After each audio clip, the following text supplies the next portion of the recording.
boy is back. It feels good to be back. Yeah, smash that like button. We working. I'm going to warm up the mic. The kid made it home safely. I'm back in my own natural surroundings, back in the Bay, Northern California, where y'all at. Throw up that west side one time. West side. We west side. We west siding. Oh my gosh. I could not wait to get back. Now, don't get it twisted. I had the time of my life. Spence Garcia pulled up on Deontay Wilder for the Dominic Brazil fight. Oh my gosh. That was an epic trip. Salute to Dallas, Texas, the whole state of Texas for having me. New York as always. Great time. This was one of my most memorable trips. And it's crazy because I didn't even get there's been trips where I've gotten a lot more material, in terms of content, that is productive and good. But this whole trip was, it was fulfilling in a different way. And, just good people. Shout out to my guys that were out there. And, we just all had a good time. There's no drama. Fans showed love. The fight was good. Errol Spence, he showed what he's about. These down south boys got him scared, I'm trying to tell you. Thank you for all the videos. Ego shit was lit. Yeah, man, we pulling up. I said 2019, this all year. This is just a crescendo. We just been climbing the charts. I told you. I'm like young Elvis Presley. Bruce Lee of this shit. Be like water. You see, you put water into a cup, it becomes the cup. We gonna be like water this year. I told you. Oh, man. But it does feel good to be back. I've been traveling all day. I still want to hit y'all off with the stream. I'm back. We shouldn't have any issues with internet or anything. Make sure you smash the like button. Oh, my gosh. I couldn't wait to cover this topic. See, I told you, this is what the man fans try to do. They know I'm a workaholic. I'll be working my ass off. I'll be working. So they try to catch me when I'm moving, because when I'm moving, I'm moving. I'm juking and trying to push and trying to get y'all content and trying to upload the content I have. So it becomes hard to just sit down. And I was on literally, who's doing it like me, bro? What? I was on 3 different time zones, 3 in 1 week's time. Factually, Dallas ain't the same as the West Coast, and Dallas time is slightly different from the East Coast. I'm on 3 different time zones, man. Let's get it. I don't even know, man. I'm a Rolling Stone. Where I lay my hat is my home. I'm trying to tell y'all. I'm out here working for boxing. We working for something. We got more to do, more to prove. But this topic, I couldn't wait to get home to talk about it, so I could be comfortable, relax, don't have to worry about, I don't know, just the different time zones and stuff. You be tired and shit. But now let's talk about it. The Black Channel? Why with the Black? Oh my God, I couldn't wait to hear that. It's like music to my ears. That's just like music. I couldn't wait to hear that, because it's on. The Black Channel. Why would Deontay not take the money? Dazn offered him a bag. The Black Channel. Oh my God. When y'all hear that music, it's on. I'm coming for you. I told you 2019. We not stopping. Let's get it. Yeah, I just started. I haven't even done the roll call. I'm sick of it, man. They want. I promise you guys, they want to be new media so bad. We're gonna jump right into it after this. But I just got to do this little preamble. It's my first time back at home, and I'm kind of happy, right? Listen, they want to be new media so bad, but the problem is they don't think like us. They want to, come up with these clever points and stuff, but they not on the level. Old media does not do it. And we're going to talk about this Deontay Wilder. I had nothing but flight to think about what I wanted to say, try to rest up, just listen to some music. Got a little bit of that Delta Wi-Fi in the comfort queue. You know, we live in calm. I'm a tall dude. You know, I need a little bit of comfort sometimes. So, you know, I was in the plush seats with the big back. You know, I ain't on no Floyd Mayweather status, but you know, you did. But I couldn't wait. I couldn't wait to do this video about Wilder and the 100 million. So, you know, we gonna talk about it. The other day, you was trying to test my gangster, saying you were trying to disrespect my flag, but today I got time, cuz. Today I got time, cuz.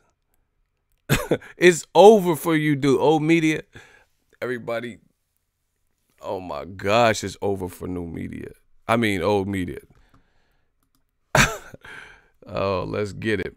So today I got time, cuz. You disrespect my flag, I'm gonna keep it G real. But before we get into that, hey, let's do the Boxingego roll call. I want to see who's in the house. I've been on 3 different time zones, so I got to see where y'all at. I said city, state, zip, where y'all at, where y'all from. Shout out to Big Texas holding me down. You know, STL opinion. Them down south boys got them shook. They got the boxing game shook. All of them. Errol Spence, Deontay, the Bronze Bomber, Wilder, the Charlie, all of anybody from down the Regis program, all these motherfuckers, bro. I fuck with the South. The South remind me of the Bay a little bit. The Bay's like a little bit of everything. A little bit of New York, you know, a little bit of Atlanta, a little bit of Texas. We like a melting pot of all that. And we gonna talk about it on this one. I said city, state, zip, where y'all at, where y'all from. NYC, Mexico, always in the building. Vegas, 702. LBC, Chicago, Memphis, LA. Shout out to Dallas, Texas, 75219. Get your chest blown out. East Point, Georgia, 30344. I was just in Minneapolis. That's where my layover was. Shout out to y'all. Shout out to St. Paul and all y'all. You know, Lake Minnetonka. Like Prince. Yeah! Prince is from Minneapolis. Hey, Prince be killing. I seen him in concert. Shout out to Seattle. Prince was killing in concert too. He was out in Oakland. He was like, hey, you guys. Bay Area. Game blouses. Yeah! He was killing. He had high heels on and everything. Rest in peace to Prince. Shout out to Cleveland this evening. Los Angeles, 310. Yay area. Jersey, 732. Brooklyn. I hear the Bay is the Memphis of the West Coast. I ain't been to Memphis, so I don't know. But probably. Nah, Prince was killing. That motherfucker.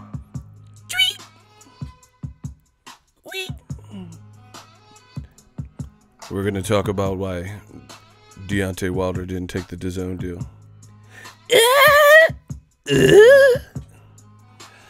Radic City, can't you see? Fuck so pretty, come on. Boom, boom, boom. I'm on my Prince shit. Hold on. I'm about to make these doves cry. Hold on. We about to make doves cry. We gonna make the man fans cry. All of them. We on that Prince shit. Hold on. I gotta hear a little bit of Prince. Hold on. I would die for you. And I would. Oh my. Oh. New media. I'm glad you guys like this. This is my new track. It's called The Death of Old Media. We about to kill old media. They about to die a slow death.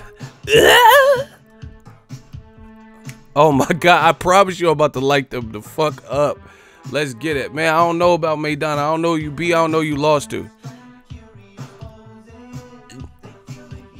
Oh, they're going to try to get me for a copyright strike. Fuck is you talking about? I'm the artist formerly known as Ego.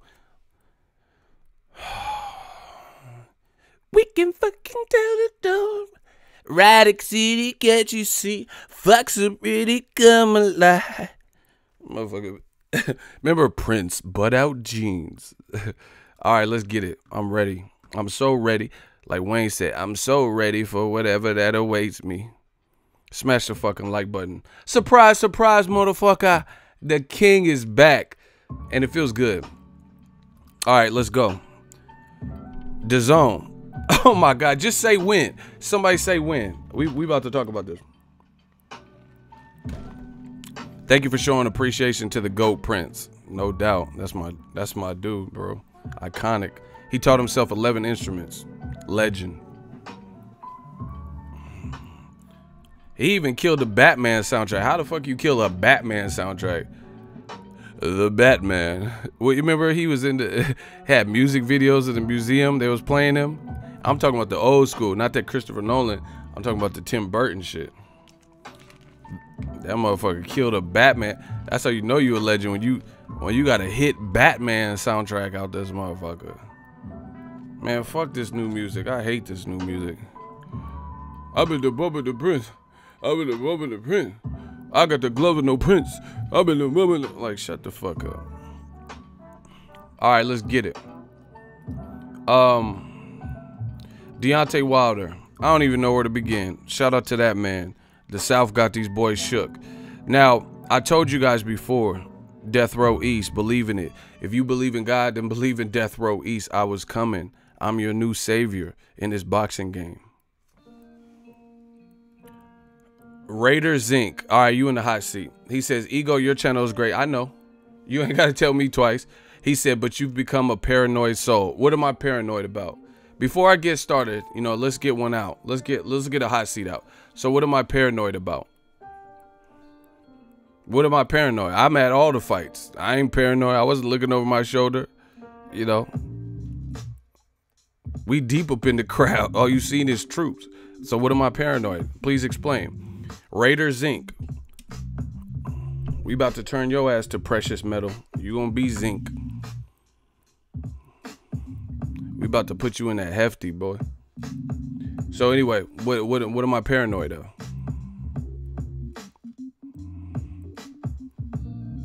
$10 seconds. You ain't messing up my stream. 9 seconds. Please explain. What am I paranoid? What have I said that you disagree with? You know, what you mean I'm paranoid? I'm in 3 different cities. What am I paranoid? What am I shook from? What am I ducking? What am I dodging, bro? What are you talking about? I'm everywhere. You ain't never there. What am I paranoid about?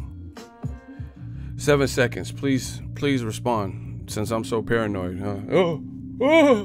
I'm paranoid. You about to be paranoid. Man, I'm tired. Maybe tomorrow. Block this motherfucker. Kennedy Linder. I'm gonna start calling shooters. Raider Zinc. Get him out of here. Them motherfuckers say you tired. Yeah, you're gonna be tired. We gonna help you sleep. We gonna put you under the comforter, under that blanket. I told you. I told you they can't fuck with new media. That's why they waste time, stall, say stupid shit. Oh, I love your channel. I know you love it. That's why you keep coming back. You see how they just say shit to waste time? There will be no more wasting time now. Hey, get rid of this dude. Any shooter. Okay, Kenny Linder, he heard the clap. Oh my gosh. See, every time they hate the money come in, now I gotta get to super chat. See? This is easy work. Every time they hate the money come in. I told y'all better stop hating. So the money, these super chats slow up or something. Oh, Mia, look. See, look. Easy work. Every time they hate the money come in, I feel like Floyd. They got me feeling like the boy Floyd in this game. These dudes is weak. They got me feeling like pretty boy Floyd. Prince, he said, shout out to you, Ego, for keeping me updated with all the great boxing news. And P.S. all new music, not bad. Check out YNW Melly. Ain't that the motherfucker that's convicted of 18 homicides? What you mean, check out YN Melly? Ain't that the dude with bodies in his trunk? I'm not listening to that, bro. Is that the dude? I don't know. I seen the dude, the motherfucker was laughing in his mugshot. And like, hey, did you get ready to post for your mugshot? Did you do it? And the motherfucker was like, bro, you want it for murder and you smiling and shit? They gonna use that in court. You better learn from Tekashi. I don't know if that's the dude, but I thought that was the same dude with the bodies in the trunk, bro. So yeah, I don't know dude, I don't know him, but like, you know, I don't even know his music, but They said he had bodies in the trunk. What you want me to listen to that?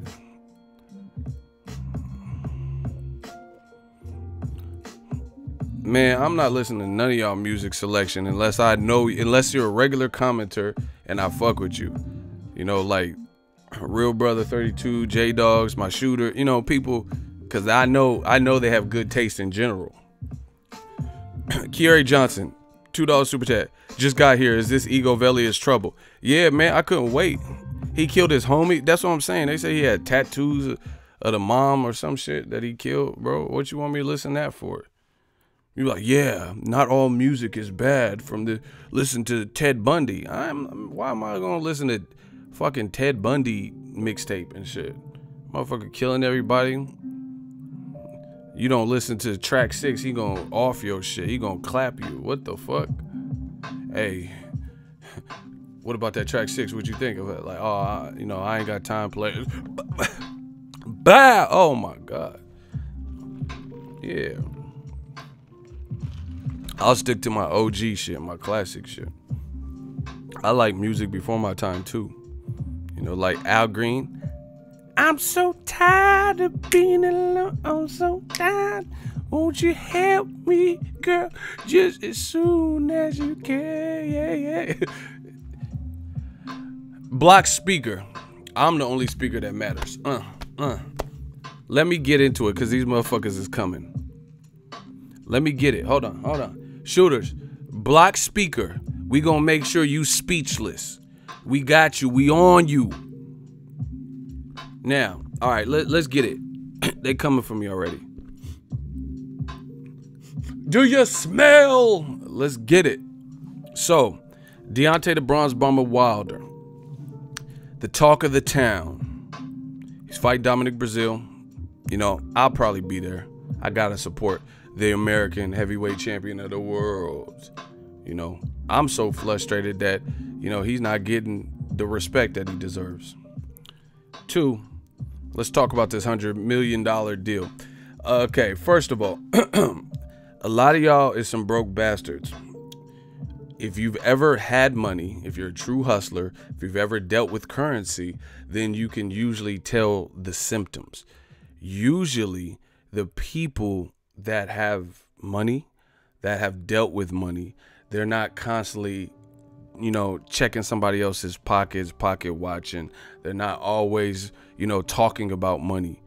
People who have money. Like, I promise you, Bill Gates probably don't just talk about money. He's trying to innovate. He's trying to create new things and find, establish teams and stuff like that. It's not just money.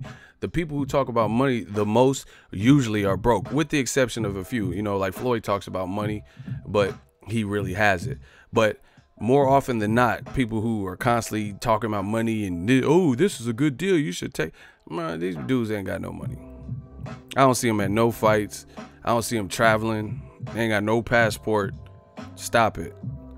They don't catch flights. We catch flights. We catch flights, they catch feelings. So there's a lot of pocket watching going on. I just seen something on Twitter and they said, Ariana Grande, she's drinking the new Starbucks drink. And I'm like, who gives a fuck? Sorry for cussing. Like they were mad at her for drinking this new Starbucks Cloud Macchiato. And I'm like, what's this about? Why are they mad at Ariana Grande? That sounds like something at Taco Bell. Taco Bell just be making up shit. The new hot dog burrito. Like, what the fuck is this, Taco Bell? Y'all just be making up shit. Fucking Mexican pizza. And anyway, so they mad at Ariana Grande or whatever her name is. Rest in peace, Mac Miller, though. Fallen soldier. Because she drank some Starbucks drink and posted about it. And I guess she's vegan. And the Starbucks drink uses egg whites as part of the ingredients to concoct the cloud macchiato. So they're like, no, Ariana Grande, why? I thought you were vegan. You're not allowed to eat eggs and dairy. Who gives a fuck, bro? If you vegan and you like your diet, and some of these vegans be like fucking terrorists. I know a lot of vegans. Like my dude, I just seen him, Bryant Jennings. in shape, you know, real dude. Shout out to him. But some of you vegans is terrorists. You know, they like look down on you if you're not into veganism and shit. Oh, you just gonna eat some meat, huh? Motherfucker, you know you was eating hot dogs and Slim Jims and all types of shit when your parents used to feed you. You know, most kids didn't start off vegans. There's a couple families that I'm sure they didn't eat no meat. I'm not talking about like Muslim and you didn't eat bacon or something like that. I'm talking about like no meat, near meat. You know what I'm saying? And some of these vegans. But anyway, the reason I brought up this Ariana Grande vegan thing is because people are so concerned with the wrong shit in this society. They're mad because this bitch is drinking a Starbucks drink. Bro, who cares? And she claiming vegan. You know, they did a study. They said like 87% of people who are vegan go back to meat at some point. I don't care what she's drinking. She could drink. I almost said something, but I didn't want to, you know, I don't want to be too graphic. But I don't care. She could drink fucking 4 Locos for breakfast. You know, I don't care. She can drink moonshine. Mad Dog 2020. What the fuck that got to do with me? This is the problem with this new generation, this social media. Everything's in your face. We got technology. We got all this bullshit. I got 2 phones. I got computers. I got all this shit. I'm like Bruce Wayne in this motherfucker when it comes to technology. But I know where to keep it. I know where to place it. You know, some people, they take this social media age shit too crazy. Fast forward to boxing. Deontay Wilder got offered a substantial amount of money, $100 million, but we don't know all the details. We don't know all the implications. We don't know all the, you know, small print, if you will. And people are telling this man how to spend his money. We don't do that to you. They always come to my channel. You know, they always talk about Wilder. They come to my channel talking about, oh, ego, stop begging for money. Nope. What? You're a panhandler. All right, fuck it. I'm a panhandler. I'm a vagrant. I'm a bum. Whatever you want to say. I don't really care. You know? Oh, Wilder should have took $100 million. Not everyone is in your position. That's what you got to understand. Let me get to the super chat because, you know, we talk about money. I got to get to the money. Shout out to Kieri Johnson. Again, $5 super chat.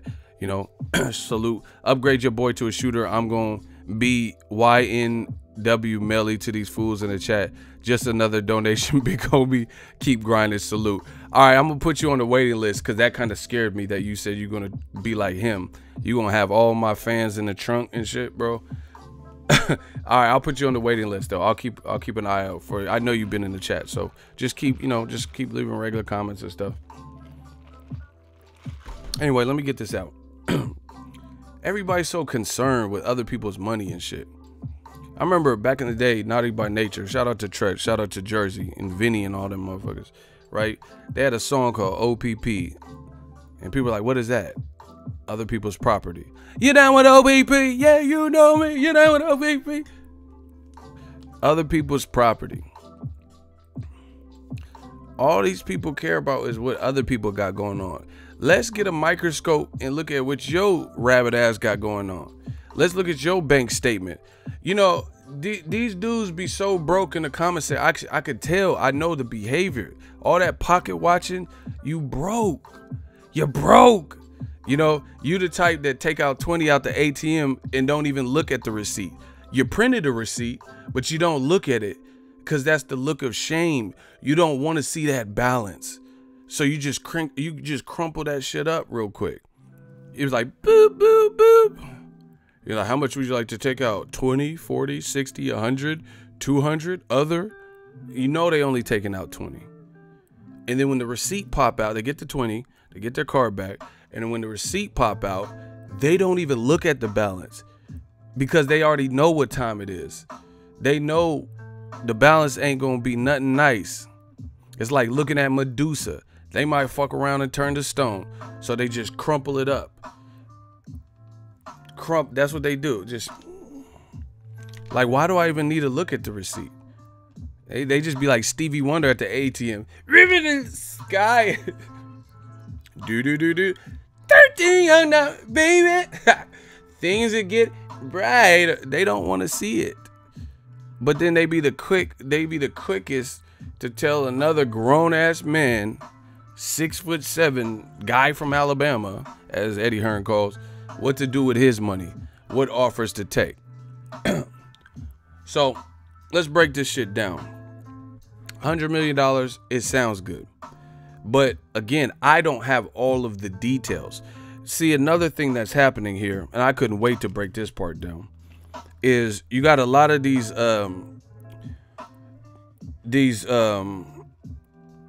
lunatics here, right? Shout out to my dude, Real Brother 32, $25 super chat. It's never about the money, it's about the grind. Shout out and salute to the realest host reporter on YouTube with the lavish shooters and channel members. I just finished watching the Wilder video with the Ego Love. Shout out OG. Salute. Appreciate you, Real Brother. This the real one. This what they get mad at. You know what I'm saying? All you got to do is be real and the people's champ, and they fuck with it. But anyway, shout out to Real Brother 32. I don't even know if I'm gonna get this stream done, because every time I come, the super chats come in, and you know we can't disrespect that.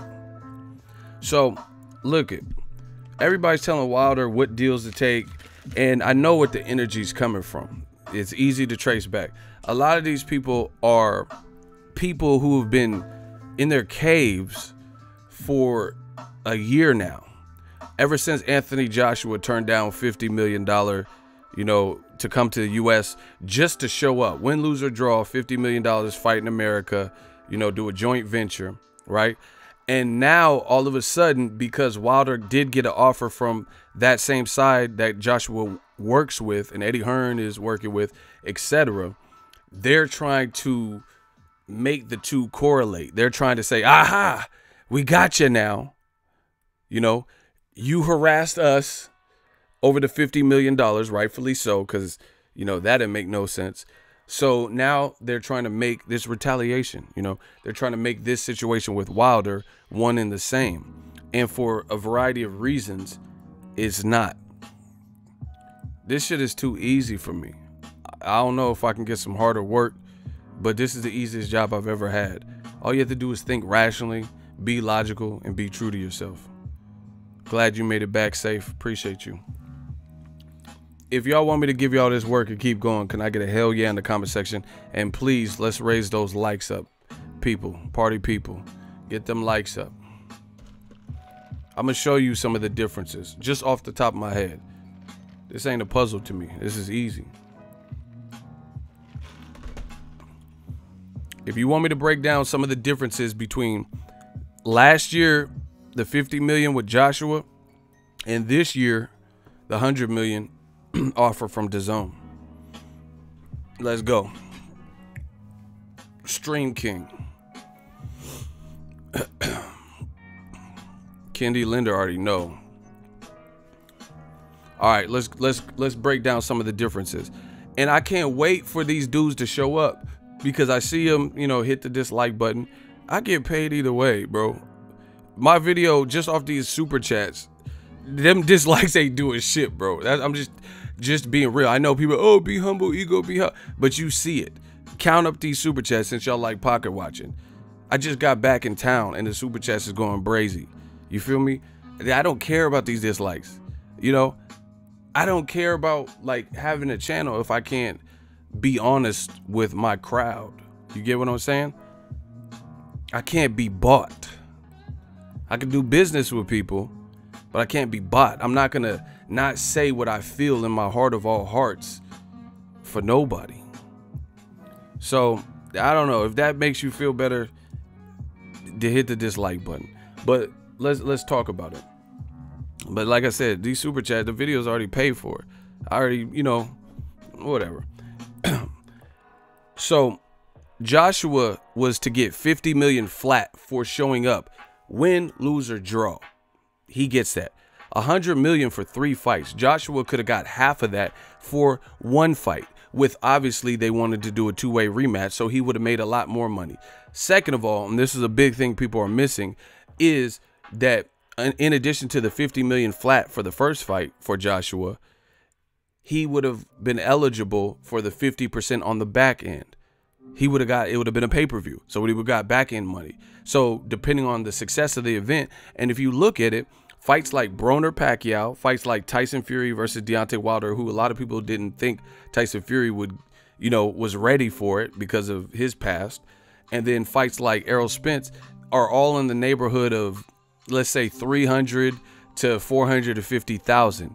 We know that following that trend and the magnitude of Wilder Joshua, 2 knockout heavyweight fights, there's a lot of money to be made, because this is a fight that's been brewing for at least 2 years, and it's 2 giant Goliath heavyweights with knockout power going at it for undisputed. That would be the big. This is bigger than, like, I mean, no disrespect, but it's bigger than like Katie Taylor trying to be undisputed, because nobody knows half of the girls she's fighting. This is bigger than Usyk, because his best, name was Tony Bellew, who didn't even have his belt anymore. But the World Boxing Super Series, I'm not taking it away. But even Terrence Crawford, he was undisputed, and we all praise him for that, and Usyk, as we should. But this would be the biggest magnitude fight for undisputed, bar none, in terms of the star power. Like, to become undisputed, Terrence Crawford beat Ndongo, which is a phenomenal feat. Don't get that twisted. I'm not saying that. I was at that fight, actually. But what I'm saying is, in terms of magnitude, 2 draws, this would be the biggest undisputed fight that we've seen for years, since probably Bermain Taylor. What the fuck is his name? Bernard Hopkins and Jermaine Taylor. Them motherfucker had me saying Bermain Stavern and all types of shit. Name a fight for undisputed that is bigger than Wilder Joshua. Like, I'm talking about, what's the last biggest fight? You know what I'm saying? Like, you probably can't think of one. Because there is, again, it's undisputed is undisputed. It's still an accomplishment, it's dope. But I'm talking about in terms of actual star power and the magnitude of the fight, Wilder Joshua by a long shot is bigger than Usyk, who he was having to fight, and who his gold medal match was, and who Terrence Crawford's gold medal match was. I'm not taking anything away, because they still accomplished that. But I'm just saying, in terms of popularity and, fanfare, by far, Joshua, a UK fighter with his whole demographic and his country, going against the American champ, the longest standing heavyweight champ, is just big business. So Joshua, his deal was already different off of that. He was going to get 50 million just to show up, and 50% of the back end, because they wanted to put it on pay-per-view. So he can make over 100 million just off of that, off of one fight. And y'all telling Wilder to take 100 million for 3 fights. Not to mention, oh my God, y'all getting this fucking work today, I promise you. Not to mention, you have to look at the loyalty. That's a portion of it, but see what people do. This is what old media tries to do. They try to take one of my words and mince my words and try to make it look like that's my whole argument. I'm giving you a culmination of different things that lead me to what I'm saying to you. So please don't try these little piddly ass games and say, oh, ego says he should stay loyal. But I'm looking at all the circumstances. That's what I'm saying. One thing you have to just clearly look at is loyalty. Showtime built Wilder's whole career. Now, I'm not saying he should be a slave to Showtime and never go outside of Showtime or whatever, if the right deal permits and if it's the best decision for his career. But the deal that Dazn was offering would at least temporarily force him to cut Showtime out of the picture to help balloon a company that he has no real ties for. Where was Dazn when he was fighting Stavern 1? They didn't put it on their network because they weren't around in boxing. Where was Dazn when he was doing title defenses, with little interviews and all accesses? And where were they for the Wilder Fury fight? They were nowhere. They had nothing to do with any of those fights. So, loyalty is a part of it. And I'm glad that Deontay Wilder stayed loyal. There's not that many people. Money changes people. Some people, they don't give a fuck. They would steal from their own mama or some shit. But you have to look at the loyalty. Dazn is trying to boost up their ratings, boost up their content and their subscriber base. And they trying to throw money like Floyd is right here, like you guys see on the screen. And they're in it for themselves and trying to put big events on there. Like, haha, we got the livest events. You know, we got Canelo, Jacob, and that's what they're trying to do. All the while, they would be killing two birds with one stone, because you would be hurting Showtime, because Spence just fought on Fox. So Fox got the quality and the ratings for the Spence Garcia, and Wilder is one of the biggest stars that is still fighting on Showtime, you know, Pacquiao, Wilder, etc. So you do got to look at the loyalty aspect of it as well. It's not just loyalty. Like, I'm not saying stay loyal to a fault, but here's the other thing. If you don't think that Showtime is gonna take care of Wilder, they know he's a wanted man, like a fugitive. They know that ESPN and all these people are trying to pull him. So I guarantee you they ponied up and gave him probably more money than they might have had he not been pulled in so many directions by Dazn and ESPN. Like I told y'all from the beginning, competition is great, because this is what it allows for. Now fighters, when they see you're sought after, now they, you know, companies have to, like I said, pony up and start paying these motherfuckers. And Wilder deserves it, you know? Shout out to T Bonafide, $3 super chat. Keep bringing the heat, ego. Forget the haters. Man, we putting in working. So the competition is good. I'm not mad that ESPN wants Wilder. Everybody, it's a dog eat dog world. Snoop Dogg told you that, you know? So everybody's trying to survive. Everybody's trying to push their product. Everyone's trying to push their brand. I get it. It's business. ESPN wants Wilder in the biggest fights, and Tyson Fury, you know, DAZN wants AJ and Wilder on their platform. Showtime wants it. You know, that's business. Everybody wants the hottest product because it's more profitable. So we get that. Just like Errol Spence is an excellent fighter. He's an excellent fighter, right? He's an excellent fighter. That's why you see Golden Boy saying, hey, Errol, come fight for Golden Boy. I will make you into a star, you know, because Errol Spence is beating motherfuckers' ass. And he has an advisor. He doesn't have like a contractual deal with the promoter. So that's why Oscar wants him. That's why Eddie Hearn said he wanted Errol Spence. It's no mystery. It's just like the fighters. These dudes are getting that work today. Let me keep going. Can I have a drink though? Let me take a drink real quick, because I know I'm getting in that ass like wedgies. Pause.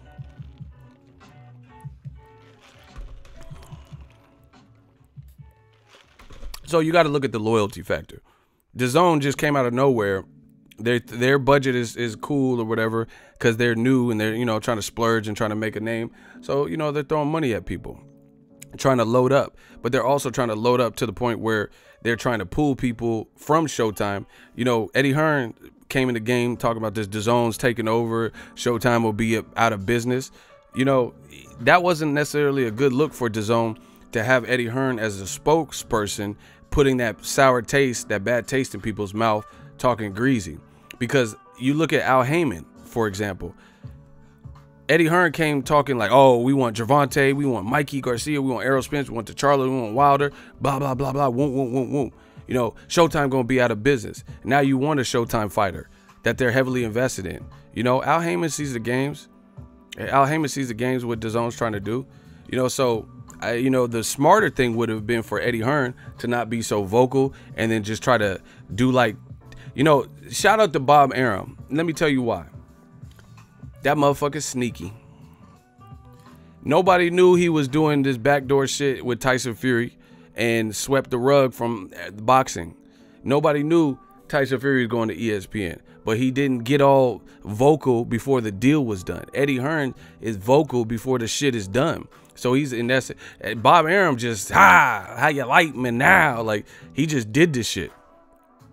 You know, I remember I was live streaming. I got a Top Rank email talking about Tyson Fury signed to ESPN and Top Rank. I'm like, oh shit, what the fuck? And I started reading through it. Eddie Hearn telling everybody. He telling everybody about the shooting he gonna do at school. You know, yeah, man, I got these guns. I'm coming back on Tuesday. You know, you telling the crime. You telling the crime, right? So Eddie Hearn, he kind of messed up there. He would have been better, like, just playing it cool. Bob Arum, he's slick with it, you know. That motherfucker called, hello, may I speak to Tyson? No, not Mike. Not Mike Tyson. Tyson Fury, the one that died in round 12 versus Deontay Wilder. I wanna. Where's Tyson? The motherfucker was just hit that phone line up. That's how I be doing with women in the past. You know what I'm saying? You hit them during booty call hours. Y'all know about booty call hours. Yeah, you ever been to the booty house, huh? Y'all don't know about them booty call hours, huh? Yeah. You know, when you hit a chick up, it's like 2:30. It's like 3 in the morning, huh? You ain't talked to her all day, but you want to hit her during booty call hours. Yeah, you never been to the booty house, huh? Y'all know what the fuck booty call hours is? Hitting up a chick. You ain't talked to her in the month of Sundays. You gonna hit her up at 3 a.m. What you doing? It's nothing. Yeah, you shouldn't be doing nothing. It's 3 a.m. Fuck you mean? Bob Arum, he hit Tyson during booty call hours. Pause. Yeah. Hello? Can I speak to Tyson? Motherfucker called him at 3:01 a.m. You don't leave no Bob. He's a master. He been in the game for it. He know this shit. He know this game. Anyway, Eddie Hearn, he like Ja Rule and shit, yelling, "What would I be without you?" Murder. He's yelling his plans. You should have just did it. But anyway, now you want, after you just told Showtime a couple months ago they going out of business, now you trying to pull Showtime's fighter knowing that Al Heyman's relationship with Showtime. You know, that I don't see how that's a good look. So that's what I'm saying. Dazn might be even a little bit further had Eddie Hearn not like spilled the beans and said some of the shit he has said. You know, but Bob Arum's a G because it's all fair in love and war. It's business. It's nothing personal. It's business. And Bob Arum knows business. He's a smart Jewish man. You know, he went to Harvard or wherever he went. He's smart. You know the game. He's been around since Muhammad Ali days. So, that, you know, fair game, fair play to him. I mean, he fucked up shit with the Tyson Fury Wilder rematch, but, you know, from a business perspective, he got somebody who has a good story, good talker, you know, whatever. Afro Rican G, $5 super chat. You a special talent, bro. The Arum voice is spot on. Love the channel. Appreciate you, man. We just working. I told you, ain't nobody done it like us. Ain't nobody done it like us. We have fun. We entertain. You know, we talk this boxing talk. We hit you with Terrence Crawford. He's fighting Amir. What part of Khan don't you understand? Mikey Garcia. Bob Arum be pre-mad and shit in interviews. The motherfucker be mad before the interview start. He'd be like, radio right here with Bob Arum. What do you want? Oh, shit. Like, how you mad already, bro? I didn't even ask the question. Like, what up, Fight World Boxingego? I'm here with Bob Arum. Say something. Like, goddamn, motherfucker pre-mad. That motherfucker was mad before I even said nothing. That's how I remember, Ricky Harris from LA, he had a thing on Def Comedy Jam. He's like, man, he said Def Comedy Jam much better than Apollo. He said that crowd is horrible. He said they booed me when they introduced me. He said, coming all the way from Long Beach, give it up for Ricky Harris. He said the Apollo crowd was like, boo, boo, get this mother, boo, boo, boo, boo, boo. Like, that's how Bob Arum be. Them motherfuckers be mad before this shit. Hey, that Apollo crowd do be fucked up, though. If somebody come out to sing, I believe the children are, boo! Like, they can't even get to no notes. They can't let the beat build, let the song crescendo. Motherfucker, Cuban hip hop, a smooth criminal, boo! Like, damn. Where's Kiki Shepard, bro? I'm trying to take her out to a fight, bro. Where Kiki? Kiki, do you love me? Are you riding? Do you never, do you leave? Where Kiki Shepard? I know she older than me, but fuck it. The older the berry, the sweeter the juice. Man, this the blacker the berry, the sweeter the juice. Where Kiki? Fine ass.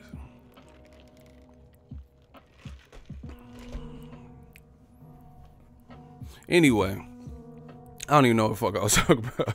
I think I got ADHD and that shit. My parents should have got me tested for that. Anyway, I'm killing y'all motherfuckers. But anyway, Bob Arum, he just does his shit and just makes announcements. Like he too old to be playing these games and shit. He just, I've signed Tyson Fury. Like just drop the mic. He just tell you what the fuck. They signed a prospect, 16-year-old from Puerto Rico. He just announced this shit. Shakur Stevenson, he just signed him, announced this shit when they did it. Shakur Stevenson was in the Rio Olympics. He didn't say shit. He didn't say shit about Mick Conlon. He just signed these motherfuckers. Eddie Hearn, that motherfucker be telling this shit. Remember Dead Presidents with Chris Tucker? He's like, man, we about to rob a bank. You want to put an ad in the paper? He said something like that. Hell no, we gonna tell everybody. Tell every goddamn body. Eddie Hearn be telling everybody. Eddie Hearn like Ezel in Friday and shit. Like, Ezel, don't tell nobody. He's like, Smokey back here taking that shit. I ain't gonna tell nobody else. Eddie Hearn can't wait to get all in the video. So anyway, back to this Wilder shit, bro. People pocket watching, telling Wilder what he should do. You got to look at the loyalty aspect. Dazn, Wilder, he just said at the press conference, I was there. He said Showtime is like my family because he's been baptized with the Showtime. He knows the staff. He knows Steven Espinoza. They've taken care of him, in other words. So you got to look at that. It's not just easy to separate that. Like I said, a couple years ago, people said Canelo, he need to leave the Reynosos. I was doing Monday Mail Days. I was getting that question all the time. After the Lada performance and, certain performances, Mayweather, people said Canelo should leave his trainer, Eddie and Chepo. He said he should leave the Reynosos and go to Virgil Hunter and all this shit. Canelo didn't listen. So loyalty is a motherfucker, So some people have loyalties too. So that's just a small thing though to add. Let's get to some of the other points I have for y'all. Y'all gotta smash this like button. Ain't shit free. The super chats, comments, and all that's great. But y'all gotta smash the like button. Let's keep it going. I told you I couldn't wait to talk. I got a lot to get on my chest.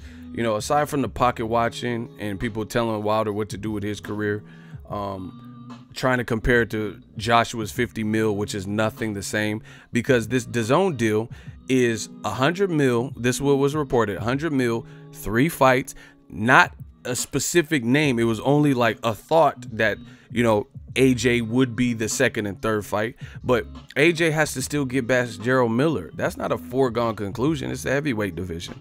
This motherfucker weighed 317. That's like a half a metric ton and shit, bro. This motherfucker, it's the juggernaut, bitch. He's pretty big. I know, dude. Shout out to Miller. So why the fuck would Wilder, like I said, why would Wilder sign to DAZN right now anyway? So I want to commit to DAZN, abandon loyalties and ties that I've established with Showtime, right? I don't know who Tyson Fury is fighting next, and if I could fight him later this year, maybe do some kind of Showtime ESPN joint deal, maybe go over to ESPN if they got the bag. You get what I'm saying? Like, it's just, there's too many unknown variables. You guys, again, they tried it. They wanted to compare this to the $50 million. They wanted to get back at new media. I get it, but you look stupid because it's not the same. And this argument has Swiss cheese holes, because if you listen how I'm breaking down point by point. They're just saying, oh, Wilder ducked and putting duck emojis and shit. We don't buy that anymore. New media, you got to actually stand for something. You got to actually explain some shit. So anyway, it's not the same as the $50 million. The other thing is, it's a flat fee. This is what Eddie Hearn offered him last year, is just more money. I can keep going. Y'all want me to keep going? Like, by the end of this video, I'm gonna bury all of them. I'm burying all of them. This is Pet Cemetery, but they ain't coming back. You ain't Gage, cause my shooter gonna hit you with that Gage. Oh my gosh, bro. Do y'all want me to keep going? I'm not even warmed up yet. I'm just revving the engine, bro. We still at the light. Do y'all want me to keep going? I'm bodying. That's why what I'm doing, I know what I'm doing. I'm destroying him. I'm destroying him. I fucked his wife. I'm fucking him in the game. I took 5 shots. What? Do y'all want me to keep going? We just getting started. I'm burying all these arguments.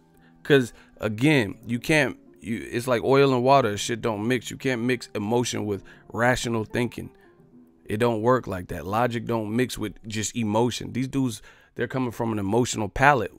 Henceforth, you haven't seen them rebuttaling anything that I'm saying. If anything, they say, oh, fuck you, you're biased, you love Wilder, he ducked him, shut the fuck up, you know, that type of stuff. I'll keep going. Y'all want me to keep going? All right, fuck it. All right. So anyway, this flat fee is virtually the same as what Eddie Hearn offered. It's just more money. Straight up. $20 million to fight Brazil or whoever. And then 40 million and then 40 million. Now let's look at that. On paper, you just look at the number. 100 mil, it sounds great. Especially to a broke motherfucker. Right? Do you guys understand? Wilder is with the same fucking team that helped Floyd Mayweather. Like, don't get it twisted. Floyd's great. He's a skilled fighter. His charisma helps sell. But he still had a team. Wilder's with that same team, that same powerhouse engine. And Floyd got $32 million to fight guys like Guerrero. Floyd got $100 million guaranteed checks that he so, you know, eloquently put on his Instagram to show you. In the Pacquiao fight, he had $100 million guarantee. That ain't shit. The money is out there. You know, there's big deals being done. UFC just went to ESPN. These companies got fucking money, bro. Floyd was getting $100 million just for him. Guaranteed. And Wilder's the 6'7" knockout artist, heavyweight champion in the world. Not the most technical guy, but he will knock your brains on the canvas and hit you with that Mortal Kombat ABA, you know. Finish him. You know, he will hit you with this shit. Finish him. Right? So, you know, why not play the waiting game when there's, again, so many unknown variables? We don't know who Tyson Fury is fighting. We don't know for a fact if Dillian White, it hasn't been announced if Dillian White's going to ESPN. We don't know how Joshua's going to look or if he even wins, which could, again, what if Joshua loses? Hypothetically, if he loses Gerald Miller, they'll probably rematch. So what the fuck is Wilder doing on Dazn? Somebody answer that. See, that's what I'm saying. Y'all don't think. Deontay Wilder has a team. So they're probably thinking like I'm thinking. They're thinking about the implications of everything. That's why they're betting on themselves. They're taking this gamble because they're like, nah, man, this out of all times, this ain't even the best time to actually make that move anyway. The money, it sounds cool, but you know, it don't make sense. What if Anthony Joshua loses? If he loses to Gerald Miller, he loses all 4 of his belts. And they have a rematch clause. I know that for a fact. If you don't believe me, ask Eddie Hearn if Joshua has a rematch clause, right?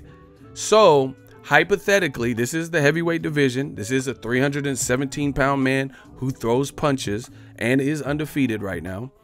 Hypothetically, whether you think Miller has a shot or not, because these dudes they're kind of twisted. They're kind of, because if you say Miller has no chance in hell, then why the fuck are we watching that? So, bro, new media, we have these dudes trapped.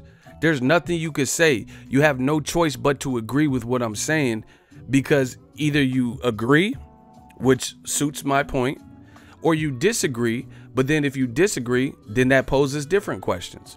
Once again, I think Miller has a shot.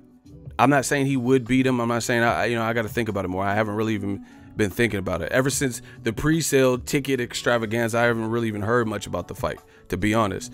So I haven't really thought about it. But off of first glance, knowing Miller, you know, seeing him, his size, his confidence, him pushing Joshua, how Joshua's look, you know, he has a shot for sure. He's a big dude, right? So again, you either agree with that statement or you disagree and say, hey, fuck no, Miller's getting slept and he has no chance in hell. But then if that's the case, then why did Joshua not go after a more dangerous opponent like Luis Ortiz, a guy who's always given him good fights, Dillian White, you know, something like that? If you think Gerald Miller has no, see, these dudes, these man fans is trapped. You see how that works? Either Miller has a shot, like I'm saying, or you believe he's getting smoked, easy work.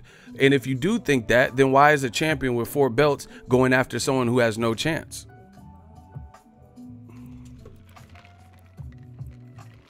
Told you, when you start breaking this shit down, looking shaky, baby. So you're better off just agreeing with me and saying Miller does have a shot, because then you can at least justify the fight being made. Because if you say he has no shot and he, you know, he's a fat tub of lard and all this bullshit, then justify why the fight's even happening. Miller ain't Joshua's mandatory. So why didn't he fight Dillian White and keep the April 13th date? Trapped. I told you. I'm too skilled at this. So that's that. So why would Wilder commit to Dazn if Miller has a shot and he's fighting in June, and Wilder, let's say he signs the 3-fight deal right now and Joshua loses? Then what the fuck is Wilder doing on ESP? I mean on Dazn? Why would he go to Dazn then? The only person he should be seeking on Dazn is the winner of Joshua versus Miller, who has the belts. And again, if Miller does win, I'm sure Joshua has options, and it doesn't make sense for Wilder to target Joshua with no belts coming off of a loss. So, once again, why not wait and play the field? Motherfuckers keep saying, oh, he's ducking, he's ducking. I told you, I just got started. This is easy for me. So once again, somebody intelligently, if you try to explain it, just know you're in the hot seat. Just know you're in the hot seat. If Miller beats Joshua, Joshua has rematch options to get his belts back. And it makes no sense for Wilder to even be on Dazn. Why would he fight Josh? People don't want to see the Joshua Wilder fight just because of the style. They do it because of the implications, because it's an undisputed fight and it happens to be a good stylistic fight. But if Miller can get something done and beat Joshua, then Joshua's gonna have the first dibs on getting his belts back, not Wilder.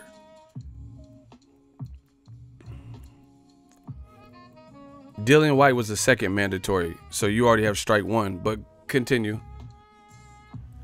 All right, Michael Cotton, you know, we take this back to slavery. We're going to pick you like cotton. You getting picked off, I promise you that.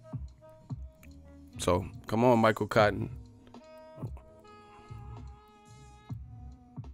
So you already have 1 strike because you said Dillian White was the mandatory, but they met in Kiev, Ukraine, and the WBC says that Dominic Brazil is the mandatory. So please tell us more about how you don't know shit about boxing. So what else do you have to say? Michael Cotton, you got to speed this up. You got to speed this up. Someone put him on a 10-second timer. I'm not letting these dudes stop it. I told you I got off the plane and I'm tired, but I wanted to do this stream because I owe it to the fans. Bro, come on. I stays on my info. Strike 2. What else you got? No, he was not. So Mauricio Suleiman, why is he allowing Wilder to fight Dominic Brazil if Dillian White is the mandatory, as you say? You're on 2 strikes. Good luck. So, Mauricio Suleiman, why is he allowing the fight to happen? Why doesn't he strip Wilder? I just went to the press conference. They said it's a title fight. So why doesn't the WBC strip him? Like, remember when Gennady, hey, no, guys, when he didn't fight his mandatory and they stripped him? Like when he was fighting Canelo? Why is Wilder allowed to fight if he's not fighting Dominic or Dillian White? These dudes is, I'm telling you, they're not fucking with me. Shooters, clap him. Wasting my time. My time is money, man. You see how easy that was? He says I stays on my info and all this extra shit, but never broke it down. You understand the WBC will be at the fight. Either Mauricio Suleiman or Nancy. See, I know people with the WBC. Shout out to Nancy. So anyway, why are they allowing for the fight instead of stripping Wilder? If Dillian White was it. Easy work. See, I told you, they want to just create speed bumps. There's speed bumps on the road to riches. That was easy work. You see how they never explain it? They always say all this extra shit, but don't explain it. Yeah, he got clapped by 3 different shooters. That's crazy. Anyway, let's keep going. Somebody answer the question before we move on. If Gerald Miller beats Anthony Joshua and Anthony Joshua has a rematch clause in the contract, then what business does Deontay Wilder have being on Dazn? Who can he fight on Dazn?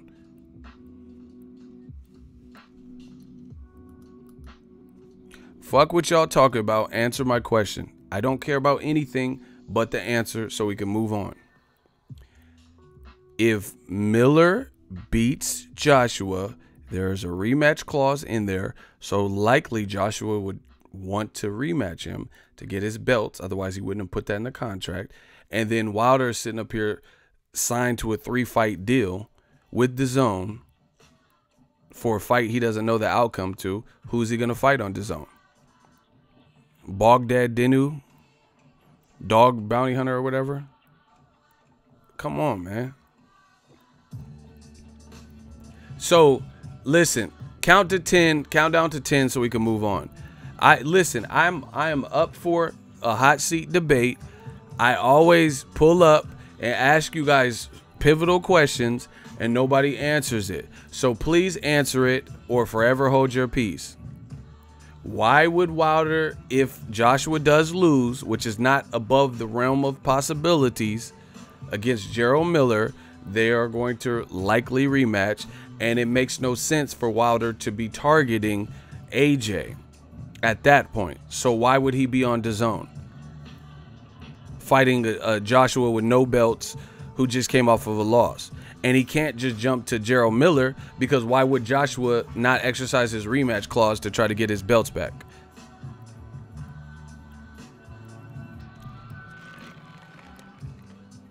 Yeah, and Miller would probably want to rematch the guy he just beat, you know, and get money that way. So please speak up now. Old media, do it, you know, do it for the culture so I can move on. Shout out to my dude Jose de Jesus doing the countdown. See, I posed the question. They always say shit. I was in the air, I was flying, and I'm reading all this bullshit and say, oh, ego, you're biased and stuff. And I pose these questions. Where are they now? Where are they? I'm waiting. Shout out to Jose de Jesus on the timer. I'm moving on. That's how we doing it. Shout out to Jose. Again, Wilder might as well, since there's a lot of unknown variables, play the waiting game. Because if Joshua gets tied up in a Gerald Miller, even if the fight, like, even if Joshua, this is another possibility.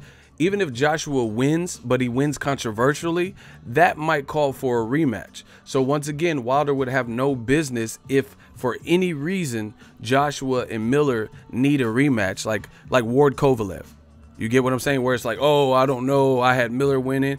You know, Joshua, for clout reasons, might have to rematch Miller, even if he beat him controversially, like Ward did with Kovalev.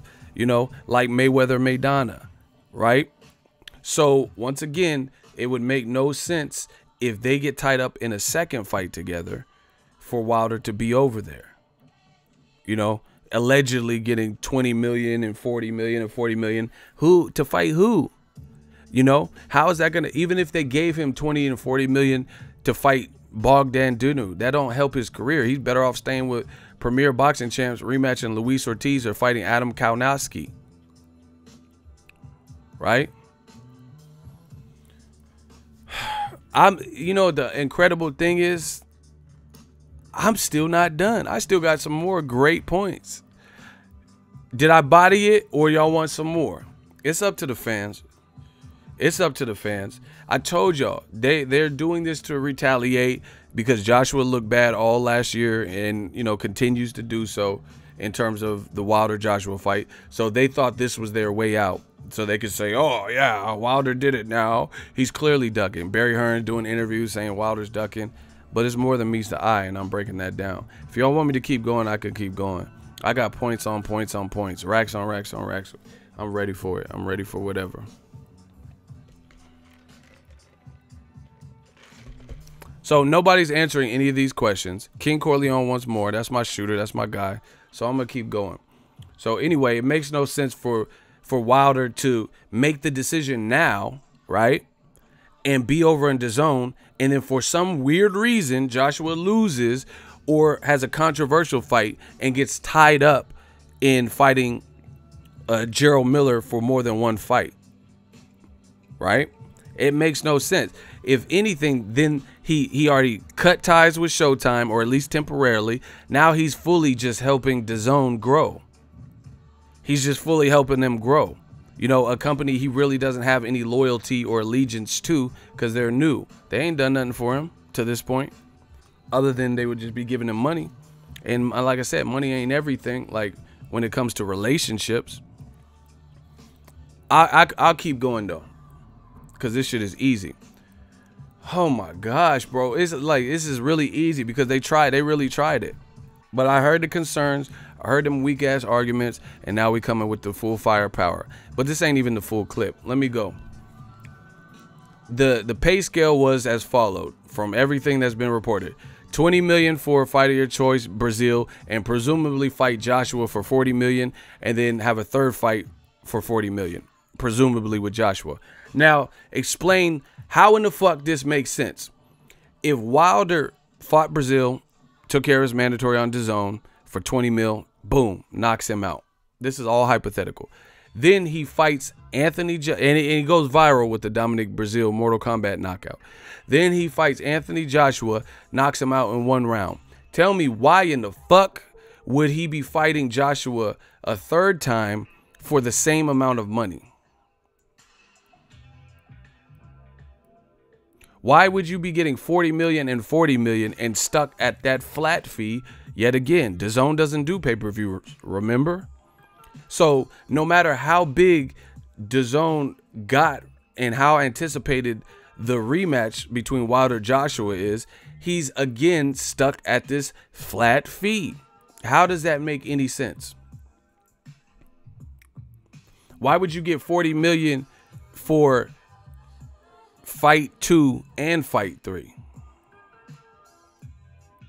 Block Ken Warrington. Laugh at that. Block Ken Warrington immediately.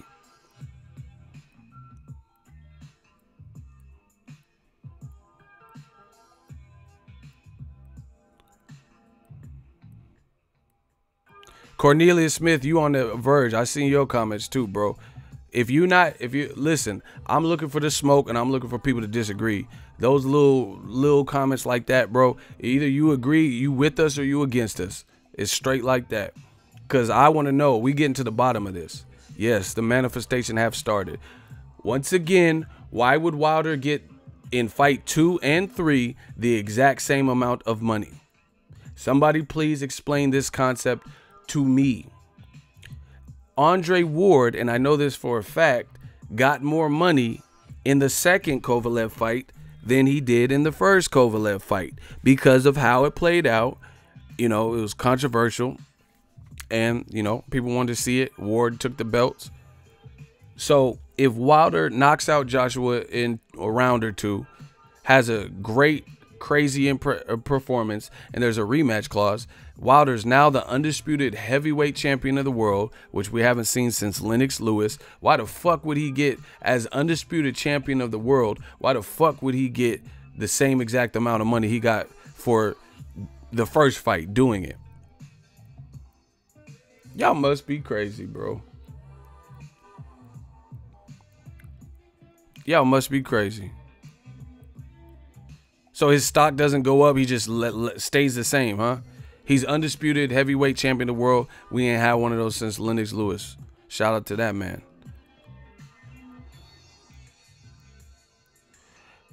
Book Lau. He says your point is so invalid. He ain't knocking out AJ in no round. Block him. That remains to be seen. You don't know if he would or wouldn't. Block Book Lau. You see how weak their arguments are, bro? He says he's not knocking him out in any round.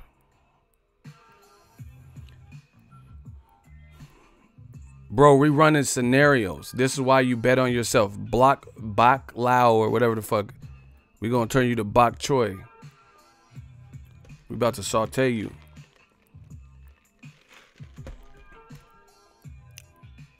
See, these dudes are too emotional. He's like, oh, he's not gonna knock him out. So, like, how can you just say Wilder's not capable of knocking out Joshua and he's hurt everyone he's ever fought? You know, that is a man fan speaking, clearly. That's clearly a man fan. Like, I didn't say he absolutely would beat him. I'm saying if. But these guys are so emotional that they just, you know, the emotion takes over. It's like the body snatchers. If you think that it's... Why do you want to see Joshua Wilder if it's impossible that Joshua can lose or get knocked out? Again, these guys are trapped. So you're basically saying it's not a good fight and there's no way Wilder could win. Then why the fuck you want to see it? You know? Either way, these dudes is trapped. That's what emotion gets you.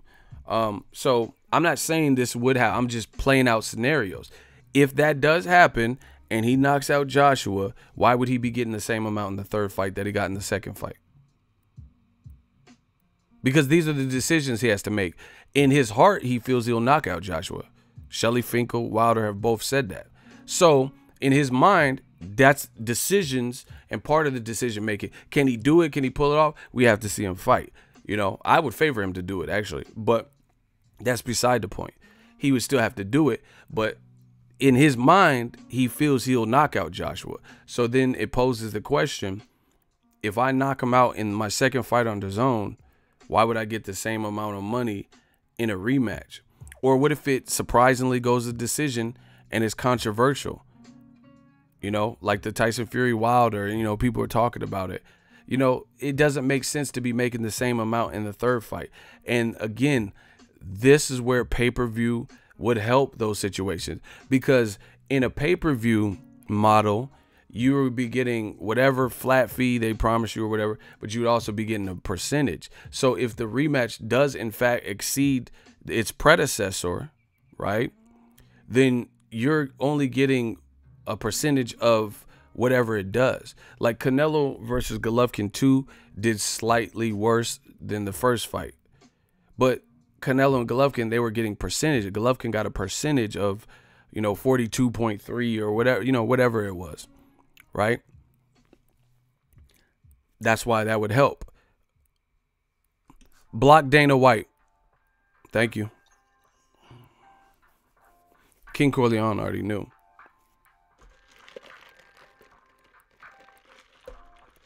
So like I said, that's why dealing with percentage would help. Because if you're getting 50% of something, you're getting 50% of what is generated. Who's to put a label on what Wilder Joshua 1 and 2 is going to do? Without it going through it. You know what I'm saying? And then Team Wilder also said they don't even know. They were never informed what Joshua would be making. So again, more than meets the eye. This is all about context. 100 million, it sounds great. What if they're giving Joshua, what if they project this fight's gonna, you know, do whatever to their subscriber base and generate this amount of money, and they're giving Joshua 140 million. So he's making 100 million more than you, and you're happy with 40 million. That's not how it works. Once again, percentages and pay-per-view would hash this out, because you know you're dealing with percentage. You're gonna get 60% of the proceeds or the profits. Put it this way, King Corleone is just really bucking shit.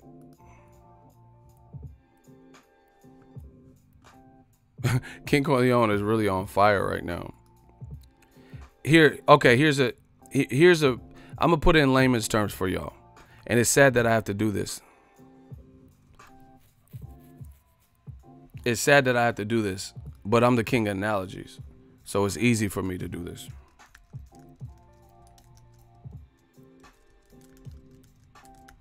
If y'all want more work, that's all y'all gotta say. Can I get a hell yeah?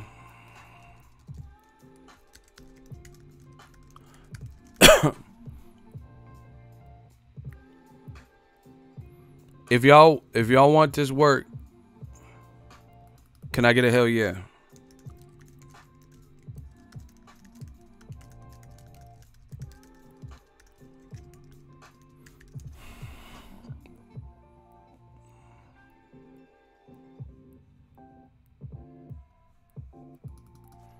I need a hell yeah, and y'all gotta hit the like button.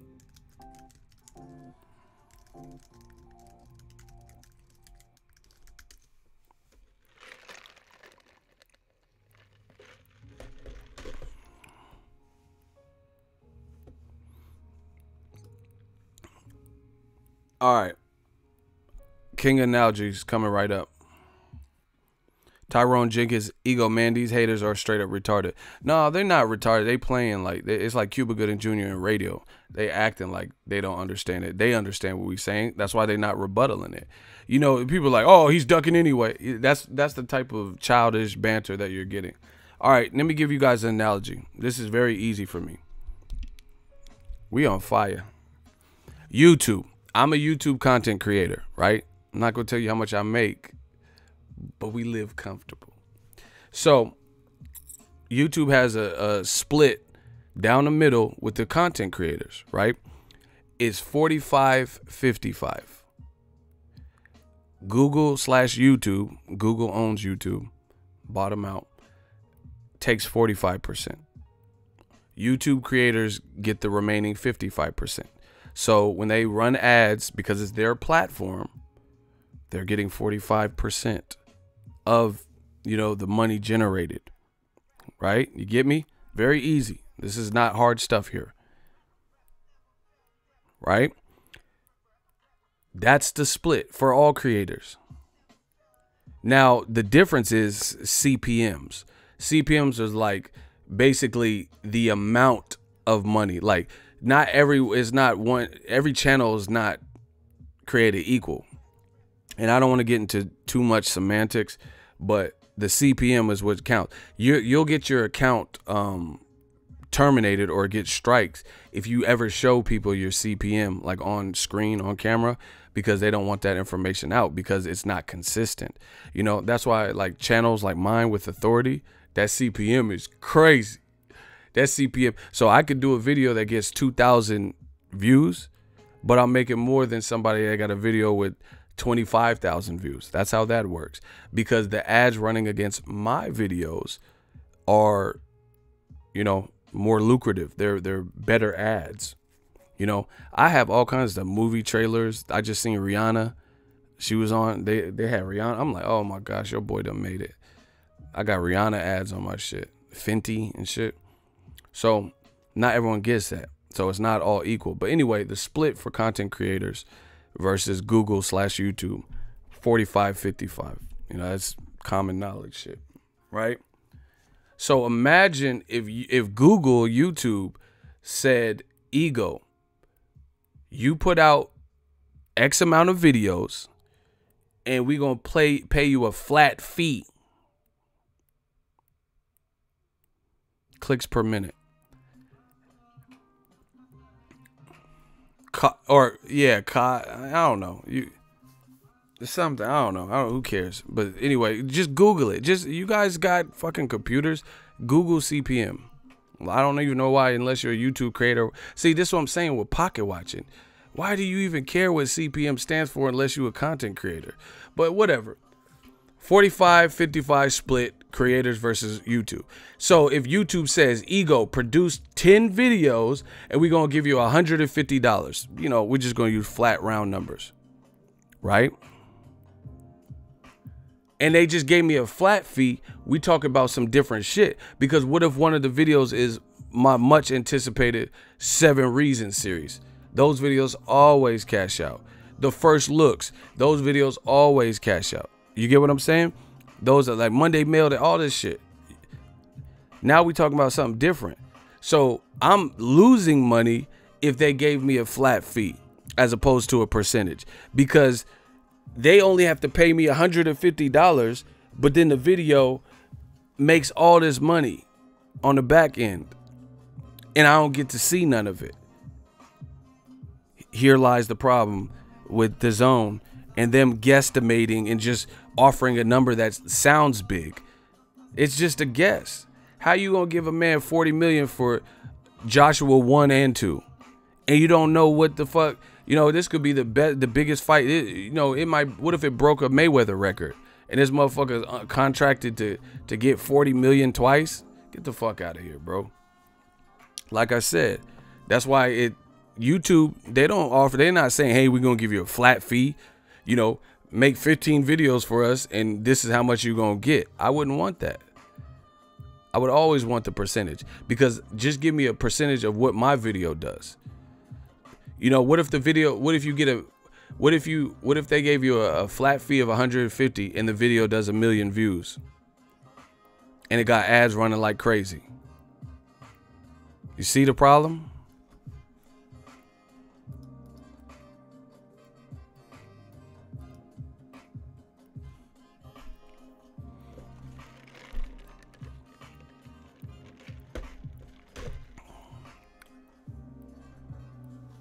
Exactly. Shout out to Mir. He said it doesn't make sense for AJ Wilder fight to not be on pay-per-view.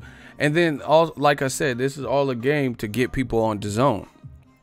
They looking at like we reap the benefits regardless if we can get Wilder on Joshua, because we collect, you know, and if the fights do great, we can get all that surplus, all that back end money. I just seen Errol Spence after his fight with Mikey Garcia. He just put on his Twitter talking about, I can't wait to get my back end check, you know, because he's getting whatever he's getting, but he's going to get money on the back end. So you know, once they tally up all the final numbers for the Mikey Garcia shit, that's his back end money. So imagine if they said, hey, we're just going to give you 10 million, you know, for the Mikey shit. And then it does great pay-per-view buys, you know, or in this case, Dazn doesn't do pay-per-view. So let's say 2.5 million people pay $10. We're talking about mass amounts of money, and Wilder's stuck at 40 million. Floyd Mayweather versus Canelo did like 2.3 million views. Dazn is at a cheaper price point and it's $10, right? So do the math. Do the math of how much the fight would generate if 2.3 million, 2.5 million people paid $10. You know, that would add up. You know, it's not going to add up as quickly as an $80 pay-per-view, but then maybe you get more because the price point is fairer or cheaper. You know, so maybe people are like, oh, I can swing that. So that's what they're banking on. And then meanwhile, Wilder would be stuck at 40 million. So if the fight does, somebody do the math. You tell me. I want to see how smart you guys with math. Let's say we'll use real square numbers. $10 a pop, right? $10 a pop, and it does 2.5 million pay-per-view buys, which is not unheard of, because even we have pay-per-views that were $80 to $100 that did that. Manny Pacquiao versus Mayweather did 4.4 million views at $100 a pop. So let's say it does just a basic math, and some of y'all is basically retarded. If the fight is $10 a pop on Dazn and they can just get 2.5 million people, which is similar numbers to Floyd versus Canelo, which was a pay-per-view, how much money is that fight generating?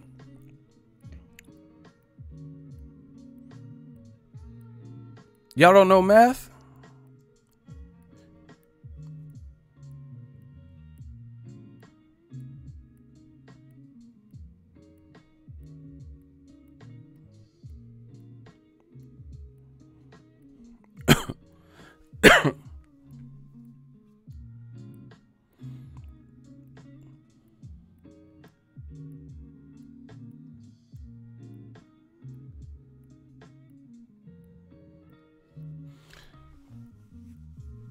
Oh, shit. Over 350 pay-per-views from Spence and Garcia.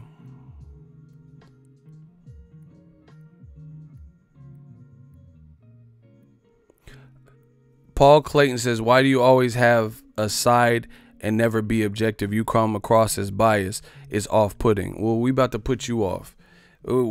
You're saying, once again, they perpetually never tell me what they disagree with, but they say comments like that. And then they say, oh, you never have a side. You always do this. Why do you always come back then? Yeah, there's definitely a lag. Bro, I don't understand. He said Paul Clayton got clapped. That's what I'm saying. Why do they always come back? I really don't get it. If I'm always doing this, I'm always biased and always racist and always stupid and always pick a side or whatever, why do you always come back? That's the better question. That's the better question. If I'm doing everything you dislike, why would you keep coming back? King Corleone, exactly. He said, be specific, dummy. This is what I'm saying. Listen, I've been bumping my gums for an hour and a half. These dudes keep coming. The ones that, the ones that are trying to create rifts and resistance, and they're not explaining. They're not refuting anything I'm saying. Do you understand that? Name one good argument that any of these dudes have said. They say, oh, why do you always do this? You're so biased. This is off-putting. But you're not refuting anything I'm saying. So we just going to keep going. We just got to keep going.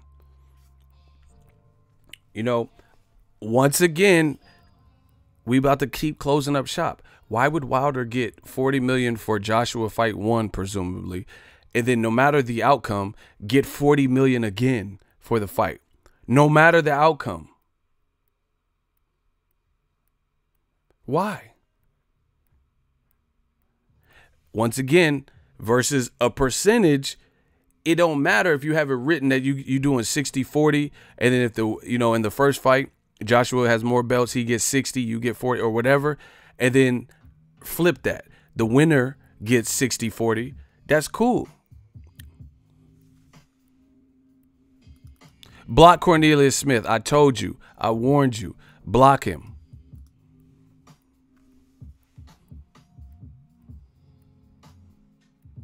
Block Cornelius Smith, bro. I'm sick of your comments, bro. It has nothing to do with loyalty, bro. See, once again, these dudes never tell you what they're disagreeing. They never explain. So we gonna help you.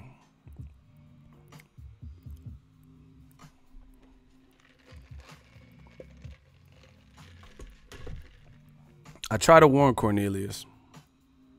You could have made it through the whole stream. We blocking everything. We blocking all this dumb shit. And listen, until we get a live, warm body that wants to actually refute, that's the name of the game. Refute, rebut, have a rebuttal to what I am saying. Then none of what you are saying to disagree, it means a hill of beans. Until you refute the points that I'm making. I don't know how many languages I could say that, how many times I could say that. If you're not taking what I'm saying, listening to it, comprehending it, and coming up with a counter argument that refutes or denounces or proves what I am saying wrong, then all that peanut gallery is getting you blocked. Because you're just a speed bump at that point in time.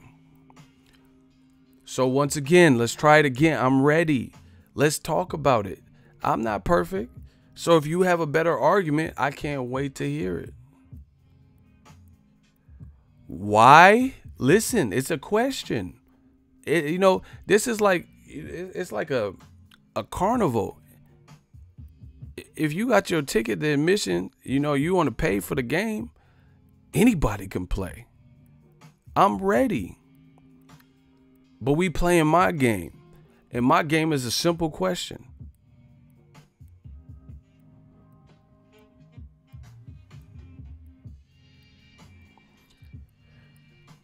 Why? Somebody explain to me. Why would Wilder, no matter the outcome, fight Anthony Joshua on Dazn, and in fights 2 and 3 get the same exact amount of money for fight 2 and fight 3, no matter what happens in the fight? So if he beats Joshua, he's undisputed, unless Joshua loses to Gerald Miller, which is, we already talked about that variable. See, I'm going over every single, like, different variation of what could happen. This is what they don't do. Please explain to me, why would he get the same amount of money?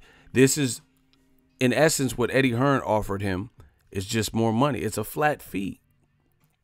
Like I said, with YouTube, we have a cut. YouTube gives me 55%. They take 45%. They don't say do 10, 15 videos and we'll just cash you out this amount. And then those videos go on to go viral. And then I'm just stuck at this amount of money that they predetermined for me. What if your job did that? They said, fuck overtime, fuck double time, fuck time and a half, fuck holiday pay. You know, you work, and no matter how many hours you work, we're going to give you the same rate of pay. We're just going to cash you out. So that's like, you know, and actually that's what does happen sometimes in the business world. It's called salary. I made more money working with Lowe's when I was hourly than I did salary. You know, maybe not some months, but when I was salary, I had to babysit. I had to work, you know, sometimes 6 days a week, 7 days a week. You know, we were building a new store from the ground up. So this is this is one of the downsides of salary is if they need you, they can abuse you, you know, and then you're getting the same amount of pay no matter how many hours you worked. Versus hourly, if they had me working a gang of hours, I'm killing these motherfuckers. If they had me working a gang of hours, I'm eligible for double time and overtime and holiday pay. Versus when I was salary, all that shit was out the window. I'm getting the same amount of money regardless. You know, so if I had an easy week, then cool. You know, maybe I came up. But on those brutal weeks where I had to work 6-7 days a week when the store was about to open, I promise you, that's a factual story. That's why I took this into my own hands. And now I run my own business. So I get paid what I'm worth. Like Wilder said, bet on yourself. I bet on myself, man. You know, it's just like a salary manager. It's the same thing. So Wilder's stuck at 40 million. And let's say Wilder Joshua is the best fight we've seen in heavyweight division. Better than Wilder Fury, you know, better than all this shit. And he gets the same amount of money in the rematch, despite how much it makes. Then who's getting the rest? Joshua and Dazn? Stop it. Like I said, the other reason, I'm killing. Oh my God, what? I told you, I'm so glad I couldn't wait to get home. Smash the like button. I'm not even done. I got more points. I told you this was going to be a good one. Smash the like button, but peep this also. Ego and inspiration, salute. Ego's army, y'all can do it. Whatever y'all want, do it. Make your own rules in this game. Listen, here's the other issue. Like I said, the timing is off too. There's a lot of movement in the heavyweight division.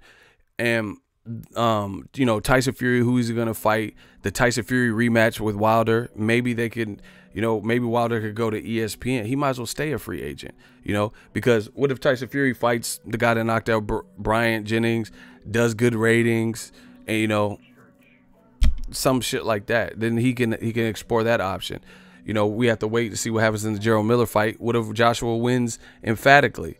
Then the demand for the Wilder fight. What if Joshua and Wilder both get crazy knockouts? You know what I'm saying? Then the demand for Wilder Joshua unification undisputed becomes huge. Then you can see what they're talking about.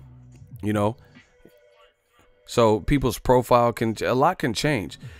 I'm not even, man, I don't even feel like I'm a quarter away. We got to speed this up because I don't even feel like I'm halfway done. I got so much to say. Here's another thing. A lot of you dumb motherfuckers and pocket watchers said that Wilder was, listen to me. You said that Deontay the Bronze Bomber, I'm so frustrated, Eddie Hearn. You said Deontay Wilder was stupid as fuck last year around this time for not taking $12.5 million. You guys said that. Not I, but you. You, like Soulja Boy said, you said that. A lot of yous said Wilder's an idiot for turning down 12.5 flat fee. You said, where else is he going to get that type of money, guys? You know, and then Joshua turned out 50 million. Y'all motherfuckers turned into vapors. And then when Eddie Hearn countered with 15 million, you guys came back with the bullshit saying, oh, yeah, this is 5 to 6 times more than his biggest purse. He only made 2 million with Luis Ortiz, guys. You know, why wouldn't you take 15 million flat?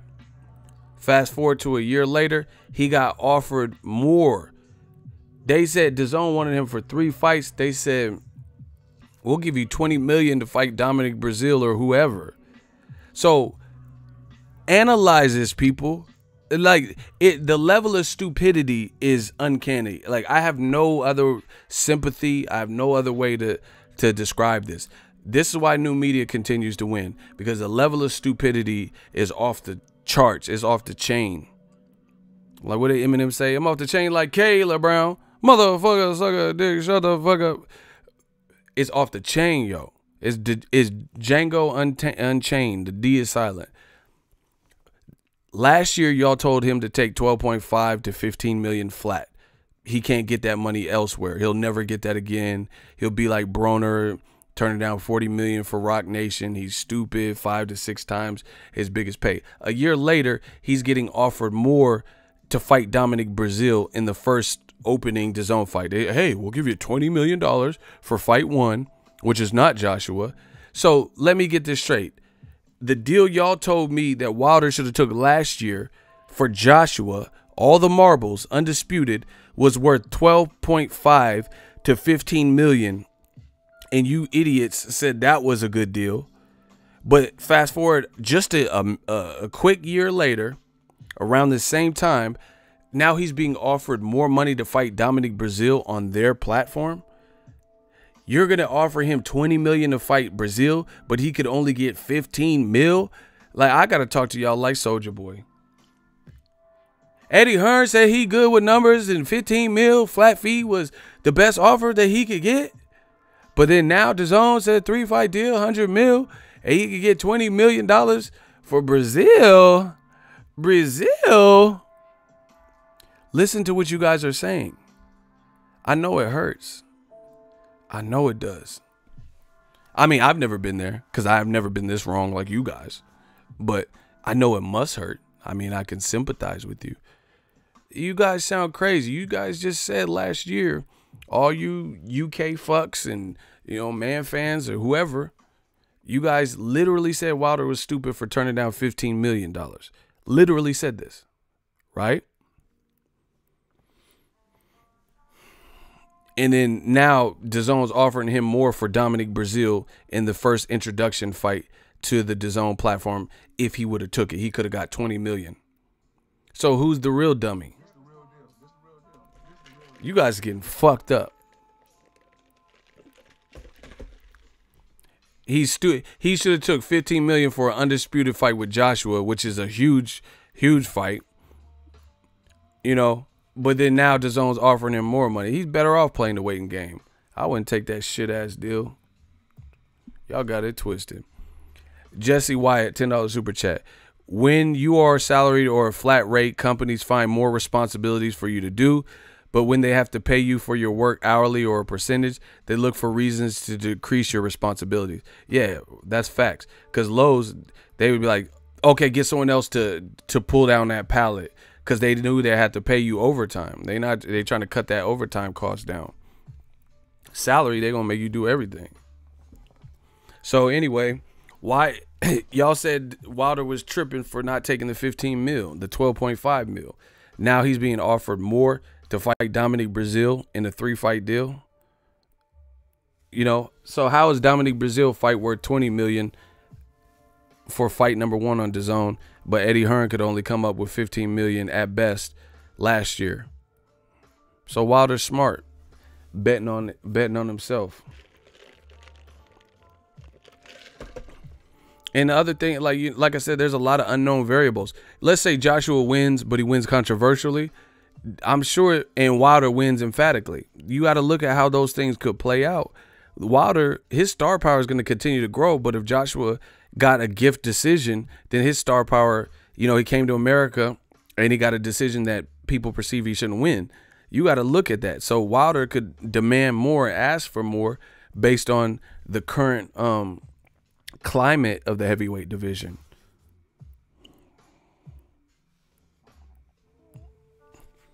You know?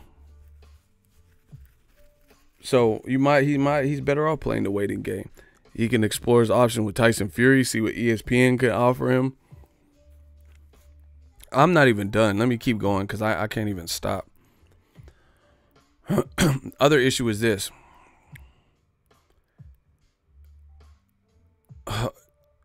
Should I keep doing them bad? I'm doing them bad. I feel like nobody's fucking with these points. Should I keep going? If y'all really want me to keep going, can I get a hell yeah?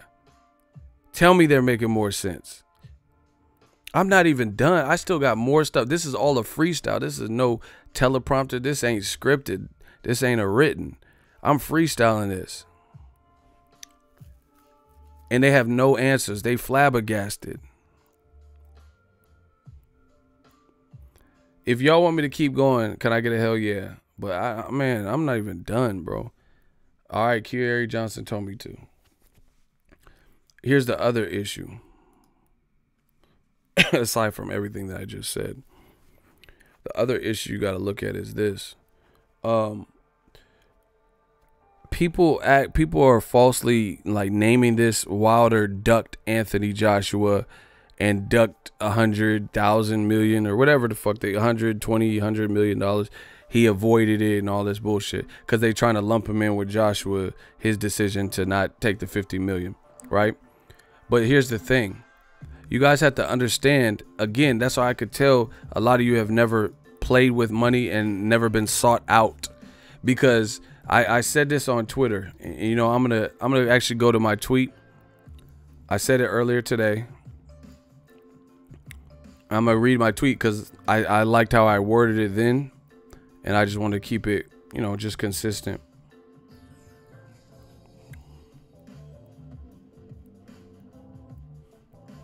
Give me 1 second. I should be able to find them.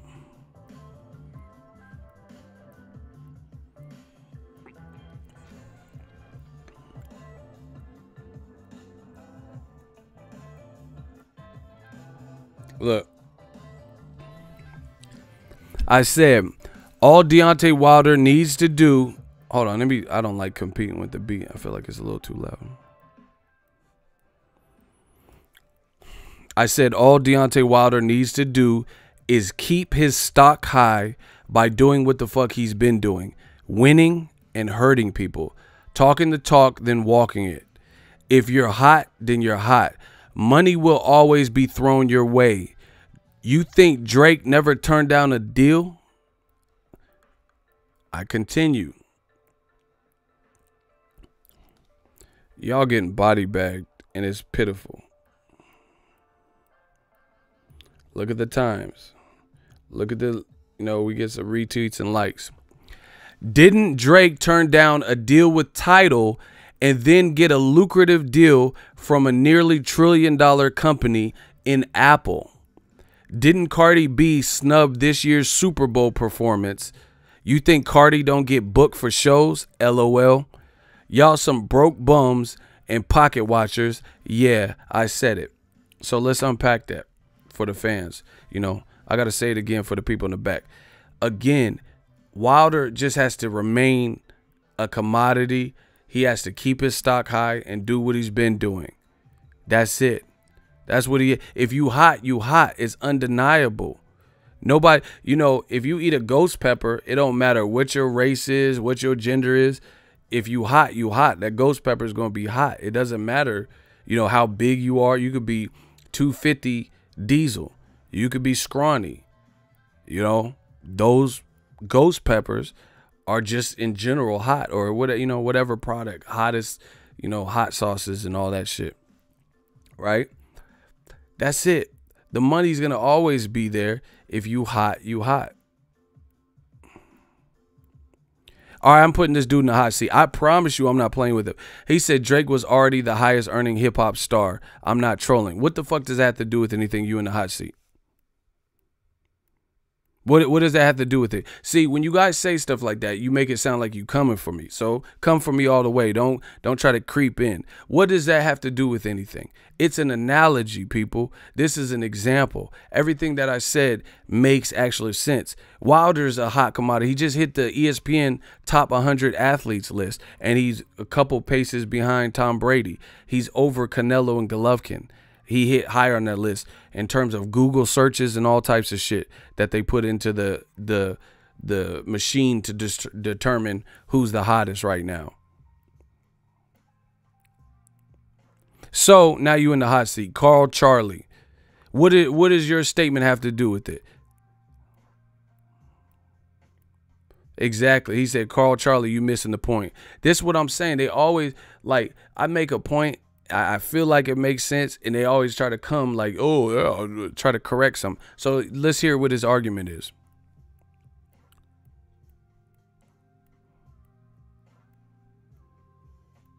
See, now Eagles Army on you. All right, you got 10 seconds, my G. I told you I'm not playing no game. I've been traveling all day. I'm not playing no games with y'all. So what was the point of saying what you said? Do you not understand it? Can you comprehend the analogy that I gave? Wilder is not the highest earner. Canelo and AJ is. These guys are highest earners because they accepted the money. You don't know how much Wilder's getting, to be honest, you know, because all of that stuff is disclosed to a degree, but that don't have to be the true amounts that everyone's getting, bro. And you know, how much did Wilder get from the Fury fight? You don't know.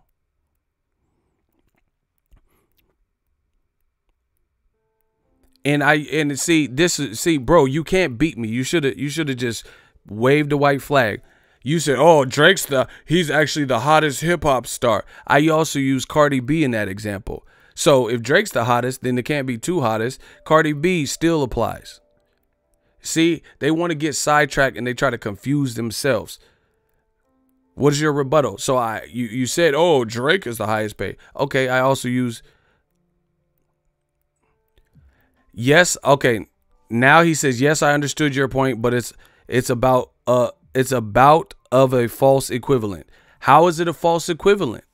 You understood it, but it was a false equivalent. Explain. What's false? It's an analogy. I'm just comparing how deals come around.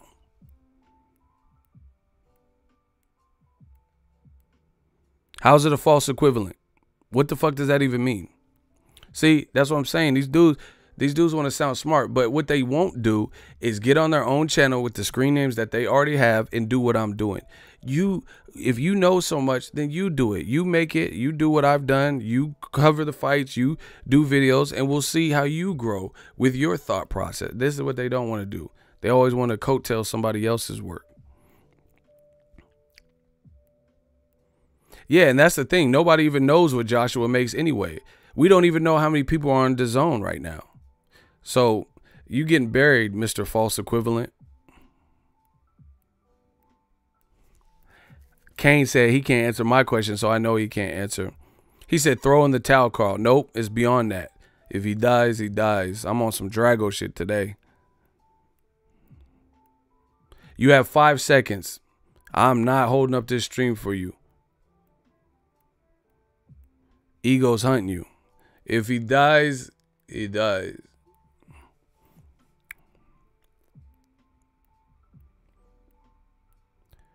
LOL, Ego, relax. I like your channel. Block him. We show no pity. You should have waved the white flag from the beginning. I'm showing no mercy. I don't care if you subscribe, unsubscribe. You getting blocked, bro. You did all that and still didn't disprove or anything. You just wasted everybody's time. Just to say, oh, I like your channel, man, but I'm subscribed. No, no mercy. Carl Charlie, he said, huh, yeah, you going to understand soon. My shooter's coming. Yeah, laugh. I'm sure it's funny. Bow, oh, my God. He did all that, wasted all that time. Anyway, I'm sorry, people, because this is what they want to do. They try to distract from the topic and go through this rigmarole. So I'm going to read it one more time again, and I'm not accepting any, like, distractions because this is what they want to do. They want you guys to forget what I said and me connecting dots or take longer to get to the destination. It's like little kids going on a road trip. Are we there yet? I got to use the bathroom. We're not making a bunch of stops. You should have used the bathroom before you left. I said all Wilder needs to do is keep his stock high by doing what the fuck he's been doing. Winning and hurting people. Talking the talk, then walking it. If you're hot, then you're hot. Money will always be thrown your way. You think Drake never turned down a deal, right? I said, didn't Drake turn down Tidal and then get a lucrative deal from a nearly $1 trillion company in Apple? Didn't Cardi B snub this year's Super Bowl performance? You think Cardi don't get booked for shows? LOL. Y'all some broke bums and pocket watchers. Yeah, I said it. See, these are analogies. These are examples. They rather focus on the artist that I'm using for the example than the message. This is what's wrong with this current generation. You know, instead of just being like, oh, I see where he's coming, and he claims he's seen where he's coming from, he's mad at the artist. Like, oh, but Drake had already released the Take Care album, and he had already done features with T.I. and Trey Songz. Like, what the, bro, you thinking too much. Like, you going way too far into it. You know, it's just an example. So anyway, back to what I was saying. Drake, he could have worked with Tidal. They were trying to offer him some money, but then he ended up getting the Apple deal. Cardi B got an offer to perform in the Super Bowl. She's hot right now. She's buzzing right now. She chose the Kaepernick route, and she was like, nah, you know, I don't like the way people have treated this or how the organization treated it. Whoop, whoop, whoop. So she respectfully decided to do it, and she left it to Adam Levine and Maroon 5, and the shit was trash. The Hall of, or the halftime show, right? But the thing is, like I said, you think Cardi B's not, no one's picking her up for a hook, or she's not going to get booked for shows because she didn't do the Super Bowl? You know, sometimes taking a stand will blow you up, like Colin Kaepernick. You know, he got money from a lawsuit. Nike had secretly done a deal with him. Cardi B snubbing the Super Bowls and passing it up. That was a reported thing. Like, people were talking about how she wasn't doing it. You know what I'm saying? So the same thing with Wilder. Wilder has to just keep doing what he's doing. It's period. Keep winning. Keep, you know, having the charisma. Keep knocking people out. Keep talking the talk and walking the walk. The money doesn't go anywhere. The only time it does is if you experience setbacks, you know, and your flame dies out. But again, in the heavyweight division, it's lit. Why would his flame die out if he's doing what he's supposed to be doing? Training hard, taking it serious, you know, and keep winning. So that's what I mean by it. When you're hot, you're hot. When you're hot, you think. So here's the thing. People keep saying this Dazn shit. Oh, man, I got so many points. Look. I said, y'all fans some goddamn idiots. How did Deontay Wilder duck AJ when Anthony Joshua had a fight lined up before Wilder even met with Dazn? LOL. And I said, besides saying no now means nothing. Another deal / offer can come around. I've bagged chicks later in life that previously weren't interested. See, not only is this boxing, I hope you guys relate to it on, you know, a worldly level, right? That is absolute fact. I've had women that I've later bagged, but I've known them for years and they weren't interested at a particular time. You have to understand the female psyche, right? The female psyche, she might have been in love with her ex still when you worked with her way back when, 4 years ago, right? And I know some of you guys could probably relate to this. You know, you could have like been interested in her 4 years ago, but she was young, like not like R. Kelly young, you know. It's a remix and it's hot and fresh. Not young like that, motherfuckers. I know how they try to do, you know, like I'm on some Cosby R. Kelly shit. I would like to take the little girl to the park. Nah, you see. Like, no, not that young. I'm just saying, like, she might have been young-minded, like 22, 23. Or she could have been in love with her ex still, you know. Or maybe she was like girls at the time. Who the fuck knows? But I've most certainly, bagged chicks later in life that weren't an option at one point in time for whatever reason. Because of whatever. He said, Tommy, got that draw. GTD, got the draw. Rest in peace of Tommy, Thomas Michael LaFord. You get what I'm saying? So that's what I'm saying. I could tell immediately the real ones and who's dealt with real life circumstance. A lot of these internet like nerds just be typing shit. You never really lived life then. Man, like I always say, a true hustler can have everything, lose it, and get it back again. That's what a true hustler can do. Same thing with deals and offers. You know, I've had deals and different like things proposition and then didn't take it for whatever reason. Like, man, my boy was working at a mattress store and he said he was making hella money. It was called the mattress number or some shit. And he was making crazy commission. And I wanted to get a job there right before this. And then I got an offer and I was like, you know what?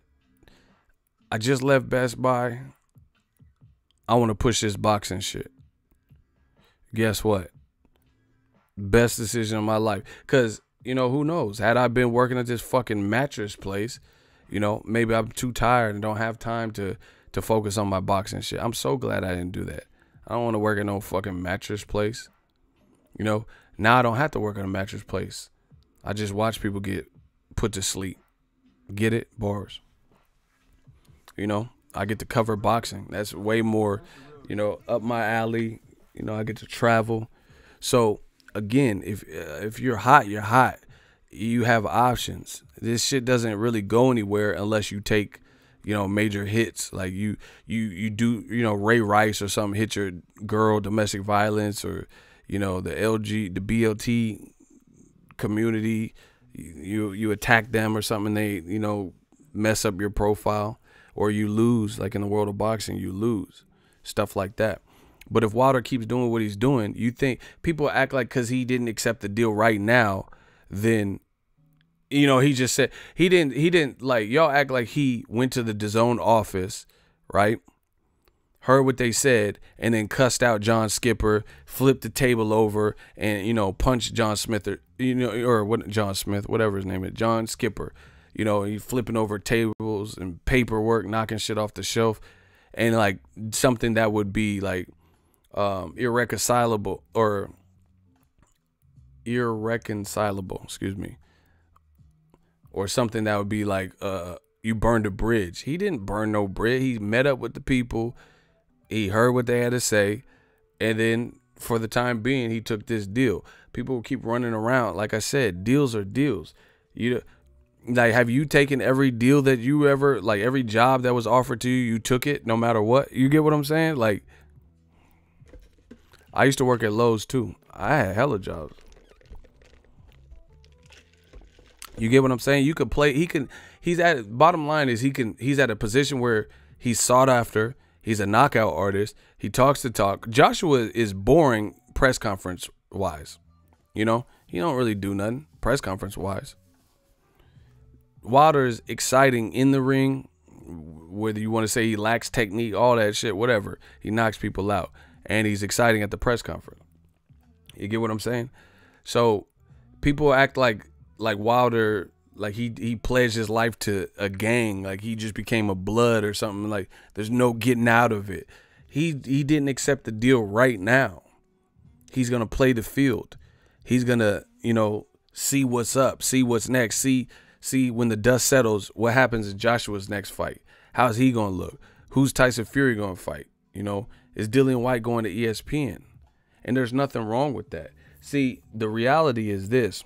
A lot of these man fans, one, they're trying to retaliate because Joshua looked bad with the 50 million, you know, turning down the 50 million, which was a whole different can of worms that I talked about earlier in this stream. And they're trying to compare that and make this the same thing, which it's not. And I talked about it in the front half of this. Two, a lot of people are tribalist and they're picking sides. You know, I like Eddie Hearn. I'm from the UK. I like AJ. So when the news broke that Deontay the Bronze Bomber Wilder was meeting with Dazn, that made them happy, right? That made them happy because in their mind, they're like, yes, my side. This is how they treat it, like a gang. My side is trying to acquire Deontay the Bronze Bomber Wilder, you know. So now we can say fuck PBC, we can say fuck Showtime, and Dazn has all the major stars. Deontay Wilder, Anthony Joshua, Canelo, they got Jacobs, they got Andre, they just got Triple G. Yes. So these man fans, these stans, had their little wet dream because a meeting was set up and they jumped the gun a bit, thinking like, oh, you know, Dazn slapping out cash, throwing out money left and right. You know, this will be a huge power move if Dazn can acquire the services and the talent of Deontay Wilder. So they had their wet dream, and when it didn't manifest and Wilder chose loyalty and he chose to play the field and remain a free agent and do things on his term and continue to do that, and says, you know, I can't be bought. You know, I'm doing what I want to do.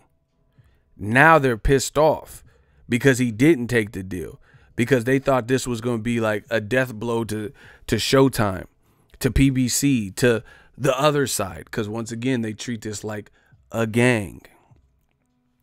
They treat it like it's a gang. So that's what they're thinking. They're like, yes, I hope Wilder comes. See, they talk this is the thing. Like Wilder, he told you. I seen him, shook hands, dap up, whatever. And he's like, man, I watch your stuff. He was like, Boxingego, watch him. He real. Stay tuned. This is why I get respect from the fighters, and it's mutual. I love the fighters, right? Because I'm being real, and y'all know it. These dudes aren't real. These other channels and these man fans, like, for example, they tell you everything Wilder ain't, but couldn't wait to try to get him on the Dazn platform because, once again, they know what they're saying is bullshit. They say Wilder don't have no talent. He got no skill. He got chicken legs. You know, he can't fight. All he got is a right hand and power. You know, he sounds ignorant and ghetto, and you got to read Urban Dictionary. You know, these are the stigmas that they put on Wilder, right? They say this is what he is. They say Eddie Hearns and Tyson Fury walked around in LA and New York interviewing random ass people, asking them who Deontay Wilder is. See guys, look, IFL TV, follow me. Look, no one knows him. But then it shows that it's pure bullshit because Dazon's trying to sign the man. If he ain't this and that, if he's unknown, unpopular, can't sell, you know, I never sold out a stadium, all the bullshit, chicken leg, all the stuff you guys say, then why does Dazn want to sign him? You know, if you think $100 million is the best deal ever, then why are they throwing out money like that? If Wilder ain't this and that. So Wilder, you know, the more I thought about it over and over, you know, on the plane rides, because like I said, we catch flights, they catch feelings. He's doing the right thing. He's playing the field. There's a lot of unknown variables. Joshua's fighting in June. He can always come back to these decisions. You think Dazon's going to be like, man, fuck you. Get out of our office. You didn't take our first deal. This is business. That's business. You know, Mayweather and Pacquiao didn't figure it out when they first started negotiation. Yeah, they say he's the worst heavyweight of all time, and he sounds ignorant and You know, just a guy from Alabama. They say all this, but why does Dazn want to fight? You know, why do they want him to fight on their platform? Why would you want to bring, you know, something so toxic? Because they know that they're fucking liars. That they don't believe this stuff that they're saying. So anyway, that's what really happened. They got mad. They're mad because they see that dark-skinned black man and that other black man, Al Heyman, and then they hear me talking about it, and they doing what they want to do. They making their own decision. Everybody, you know, losing vocal cords and pulling their hair out over this. This is Wilder's money. This is his career. This ain't your career. This ain't, you know, they don't have nothing to do with you. You know? And beyond that, like these dudes are fake. That's just what it is. Here's an example of that. The rumor was, they said Wilder's not the people's champ, which we know is a lie. They say Wilder was, they were talking about Wilder fighting Brazil, and since he's getting such lucrative offers, there were rumors that Dominic Brazil and Wilder would be on pay-per-view. That's what the rumor was, you know, to justify paying him X amount of money to make the event profitable. And Wilder immediately told you, I'm not about that. I'm not with that. This is a cool fight. It's my mandatory. I got to take care of business, but I want pay-per-views to feel special. He even said this at the press conference. He said, I didn't want this to be in pay-per-view. So who knows? He might be taking a pay cut. He might be getting more money. They might have figured it out and like dipped into the, you know, Showtime's profits to pay Wilder. Who knows? I don't really know. I don't really care. But this is showing you stuff that he's the people's champ. But that's what I'm saying. You can't win for losing with these guys, because when the fight was on pay-per-view, they said, that's bullshit. I'm not paying pay-per-view. I'm not. Why should I pay pay-per-view for that? This is weak. And then Wilder agreed with you. He's like, you know, that's not a pay-per-view worthy fight, but I still want to knock his head off because it's personal. Now they still not happy. You know, they still not happy. I thought y'all was mad that, you know, it was going to be on pay-per-view. Then you find out it's not on pay-per-view, and then you still angry. You know, these dudes, that's what I'm saying. These dudes is fake. Shout out to Michelle Bouchard, Sierra. These dudes be fake. But like that's what I'm saying. These deals, you act like it's just gonna dissipate. Wilder didn't, to my knowledge, he didn't cuss out John Skipper, burn no bridges. So a deal can still be made at a later date, like Mayweather Pacquiao. You know? And the funny thing is, some of these same fans didn't give Pacquiao shit. He the one that didn't want to do drug tests. Wilder ain't never said I didn't want to do a drug test, you know, to do the fight. And here's the other thing that I've talked about, but I haven't talked about in this video. I told you I got so much to say about this. Dazn is trying to come up. They're a brand new platform. Their fights haven't been amazing, to be honest. You know, they're really small cards, a lot of times in conjunction with bigger fights on PBC or Top Rank, you know, either the day before or the day after. So they're looking to make a splash. So they're trying to recruit and they're trying to spend big, hoping it pays off, you know. But Wilder's not necessarily in a rush to go over there and help them particularly and abandon his people that helped him get here, you know. And the thing is, Dazn is trying to, and ESPN, they're trying to corner the market almost and make a monopoly in the sense of force Wilder, hey, we'll give you some good money, but you got to fight for us for a multitude of fights. That's the other difference between Joshua $50 million. Joshua, he could have came collected and you know, at best got 2 fights out of it just because of rematch clause, which is standard. Showtime didn't say, hey, you got to sign for a 3-fight deal with us, sign to our network, you know, in order to fight Wilder. But that's what Dazn's trying to do, because they're trying to lock in talent so the people are trapped there and they try to reap the benefits. So, okay, it's like kind of like buying insurance. If Joshua get knocked the fuck out, at least we got a couple fights we can make some money with Wilder, you know, while we figure it out, and, you know, he'll help bring some visibility to our network, you know. Look at Manny Pacquiao. I want to thank, I believe, Floyd Mayweather. Yes. Right? Do. Block Craig. I can already tell you a troll. I'm too good at this. Block Craig. Anyway, Manny Pacquiao, same thing.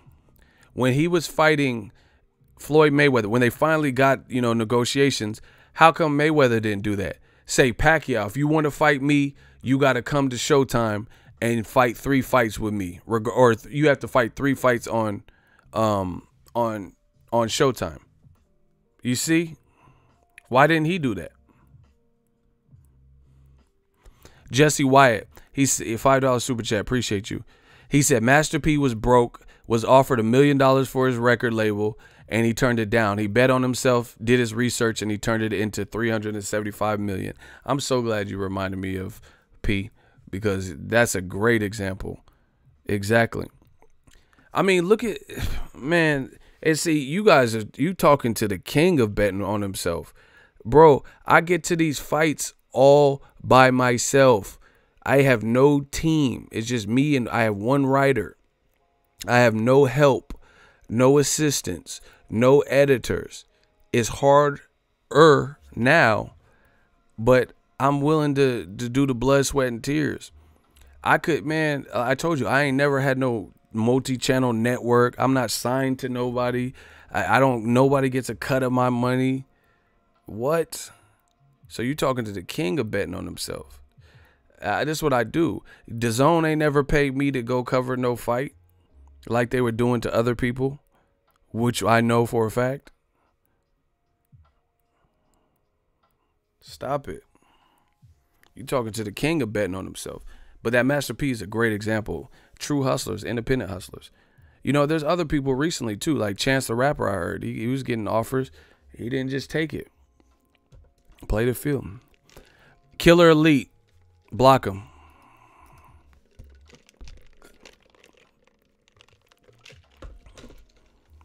Like I said, notice I'm once again new media style.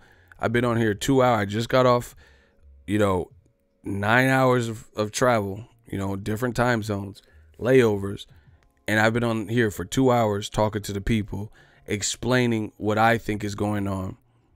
Yet they just come in and type a bunch of like cuss words and stupid shit. Oh, wow, there's a bitch. Ah, ha, ha. So it goes to show you the difference between new media and old media. I'm willing to spend the time to elaborate, explain my thoughts, etc. They're not, and they're not refuting what I'm saying. So yeah, man, Wilder, he's smart. Bet on yourself. Them deals ain't going nowhere as long as you keep doing what you're supposed to do. It's a gamble. But shit, life is a gamble. I don't give a fuck. I'm gambling on me. I told you, I spent money on equipment, all this shit for my channel. I don't care. I'm going to get it back some way. I'm a hustler. But yeah, these dudes is mad because they thought Dazn was going to have another major player who they said wasn't a major player and nobody knows him, and Wilder's decided, as an independent entrepreneur and black man, he decided, you know what, I'm gonna bet on myself. I'm not gonna just take an offer right now when it doesn't, I have trust in my team.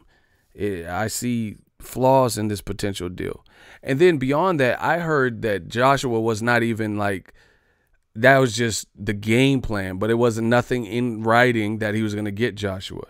I don't even know how you would even have that in writing if Joshua has a fight coming up in June. You get what I'm saying? How you going to have it in writing that he absolutely gets Joshua if Joshua ain't even got past his next? Then that makes it sound like the Joshua Miller fight is fixed or something. So I think maybe you can have like a loose contract, but I don't even know if you would be able to do like a full-on, I promise to give you Joshua. So he wasn't even promised Joshua. And again, if Joshua loses or rematches Miller for any reason, then Wilder has no reason to have left Showtime and Fox to be on you know, to even be on Dazn, because the heavyweight he's after is one guy that happens to be with Dazn, you know, or if the heavyweight, the only good fight for him on Dazn is the winner of Joshua Miller, you know, period. The guy with them belts. Why you got to give you 3 fights for that? Like I said, Mayweather didn't say Pacquiao got to fight on Showtime for 3 fights. Pacquiao was able to take his ass. They didn't even have a rematch clause, I don't think. Pacquiao was able to take his ass right back to HBO immediately after.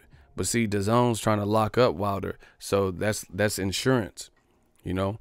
Damn, what if Wilder smoked Joshua? Now we got his ass for 2-3 fights, and we're gonna pay him the same amount in fight 2 and 3. Get out of here.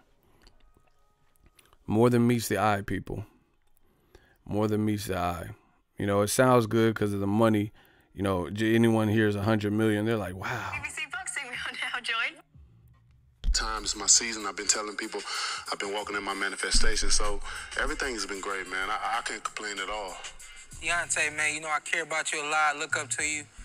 When I heard what was going on, I said, first LeBron James leaves Cleveland, now this. Don't leave me, Deontay. What went into the decision to you know, the decision that you made? Was it money? Was it family, loyalty, all of the above? Where were you going as far as the, you know, the mental state? Yeah, Sean, for real, most definitely, man. It was all of the above, you know.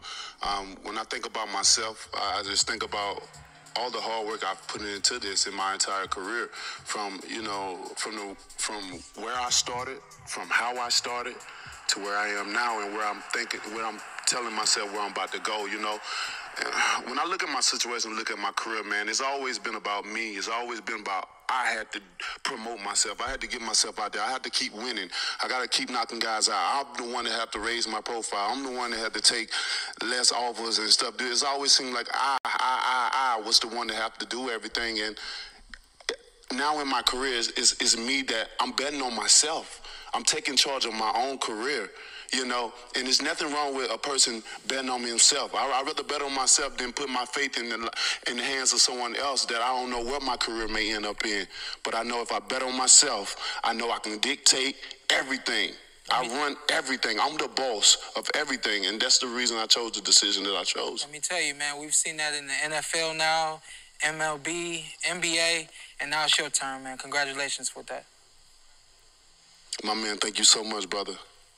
Wilder, while getting into a fight now, would it be hard? Is it going to be hard not to let the emotions get the best of you when you fight Brazil? Yeah, it's going to be hard, but, you know... You heard it yourself. Champ said he betting on himself, which is smart. And see, a lot of, like I said, I could chop this up even more ways than I've already done. I'm about to get out of here soon. But the other thing in closing is this. You guys realize Anthony Joshua ain't signed to no fucking Dazn. So once again, we don't know how much Joshua gets. We don't know how many subscribers Dazn has. We don't know what level of success they've ever reached, you know, because none of the numbers it's not part of Nielsen's media research ratings and shit like regular cable is. So we have no concept of what Dazn's doing other than, you know, these reports of they're offering people crazy amounts of money. But how long can that last without turning profit? That's just simple mathematics, simple business, you know. And no one's deep enough from Canelo to Golovkin. No one's deep enough in their contract to say, hey, man, Dazn, you know, this has been working out. You know, Canelo can't say, yeah, man, I got $300 million from Dazn already, because he's not that deep in his contract to the point where he would have been paid that off of one fight with Rocky Fielding. We don't know what the Canelo-Jacobs fight is going to do. You know, that's a good fight. That's a real good fight. But like Triple G, they talking about he's getting offered equity and all this money, but then they talking about him fighting on the Contender. Who's really wants to see him fight Brandon Adams at this point? You know, he should have just been on the Contender so he could see a person he ducked and Andre Ward as the host. We're not playing no games, man. New media. He ducked Andre Ward. He should have just fought on the Contender. You know, if you want to fight Brandon Adams, you should have just been on the show. That would have made sense.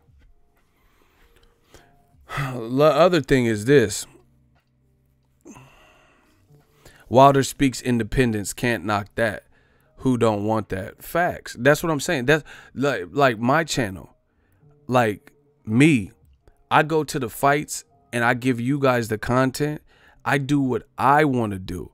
I'm not pressed. I'm not like Deadline Media. I got to write 18 articles, for somebody else's magazine to come up. I don't have to do that. I don't have to take pictures and get credentials under somebody else's brand. This is all me. If you ever go to a fight and see me there and you look at my lanyard, it'll say my government name and it'll say Boxingego. I'm independent as they get, so I support this. I ain't never got credentialed under nobody's brand, and that's what a lot of people, I'm not knocking. If that's what you got to do, that's what you got to do. But I'm a natural born hustler, I promise you. So I don't have to do that because I'd rather wait until I could do it myself. All of my gear, everything that I've ever acquired, that came from the hustle and the muscle. And ain't nobody bought shit for me. Ain't nobody got me in these fights. Pensacola, we talked tonight. We did that. So, I always relate to entrepreneurs. I talk about this on my channel all the time. Y'all should all try to get a small business. Sierra F, I appreciate you. You go above and beyond for us, Boxingego. Salute and thank you. So, yeah, that's what I'm saying. So when I get to enjoy the fruits of my labor, then don't be surprised about it.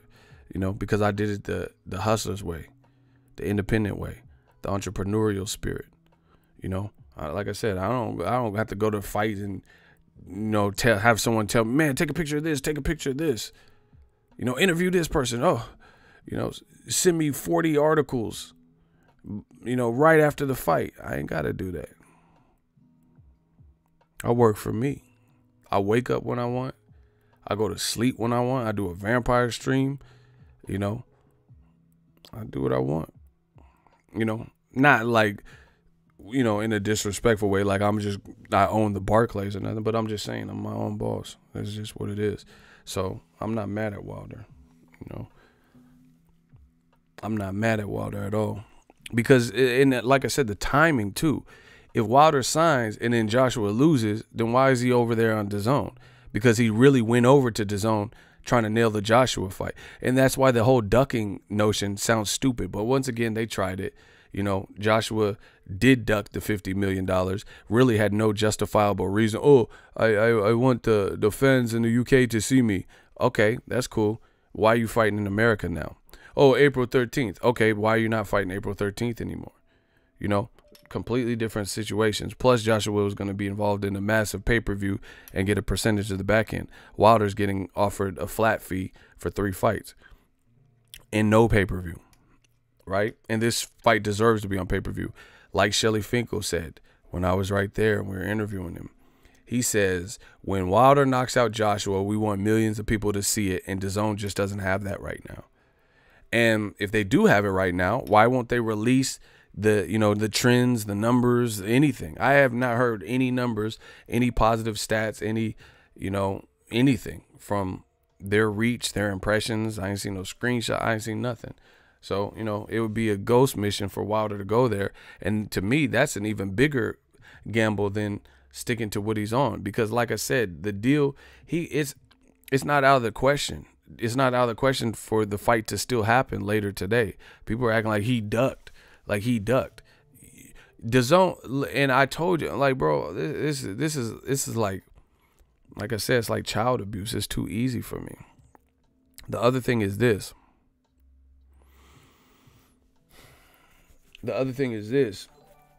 Joshua, DAZN gonna have to do something with him. Like all these guys, Tyson's on his own network. Fury's on his own network. Wilder's on his own network. Joshua's working with Sky and DAZN primarily.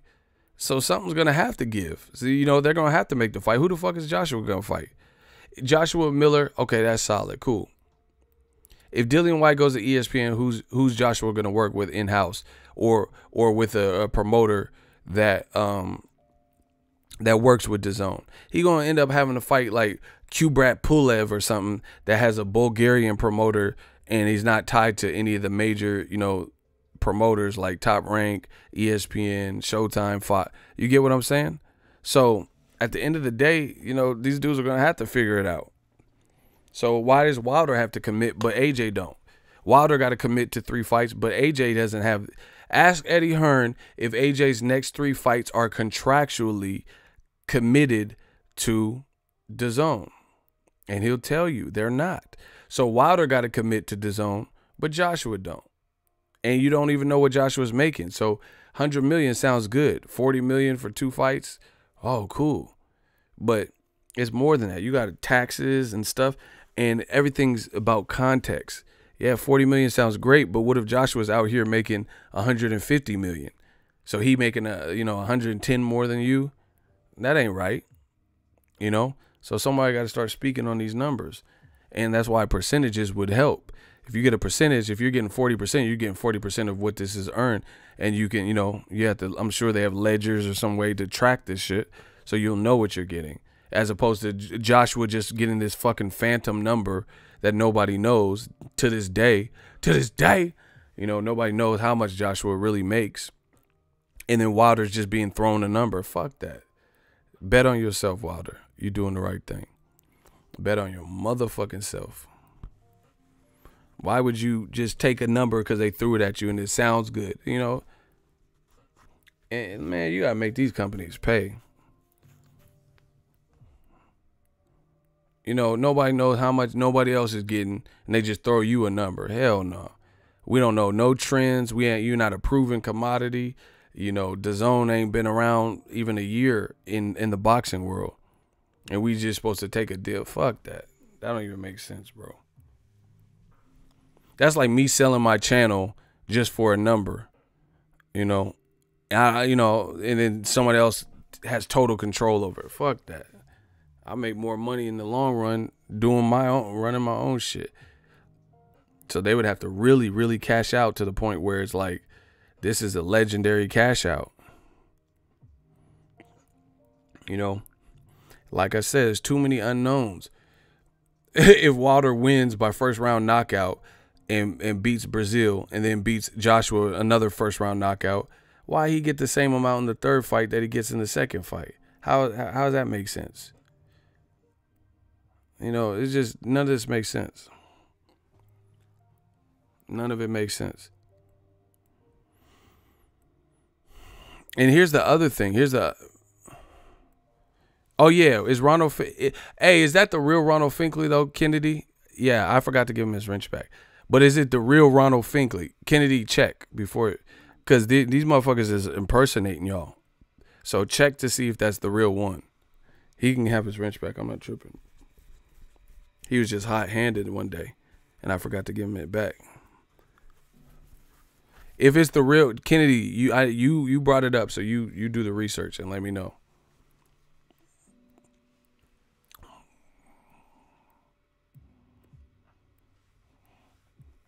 Here's the other thing, though, people.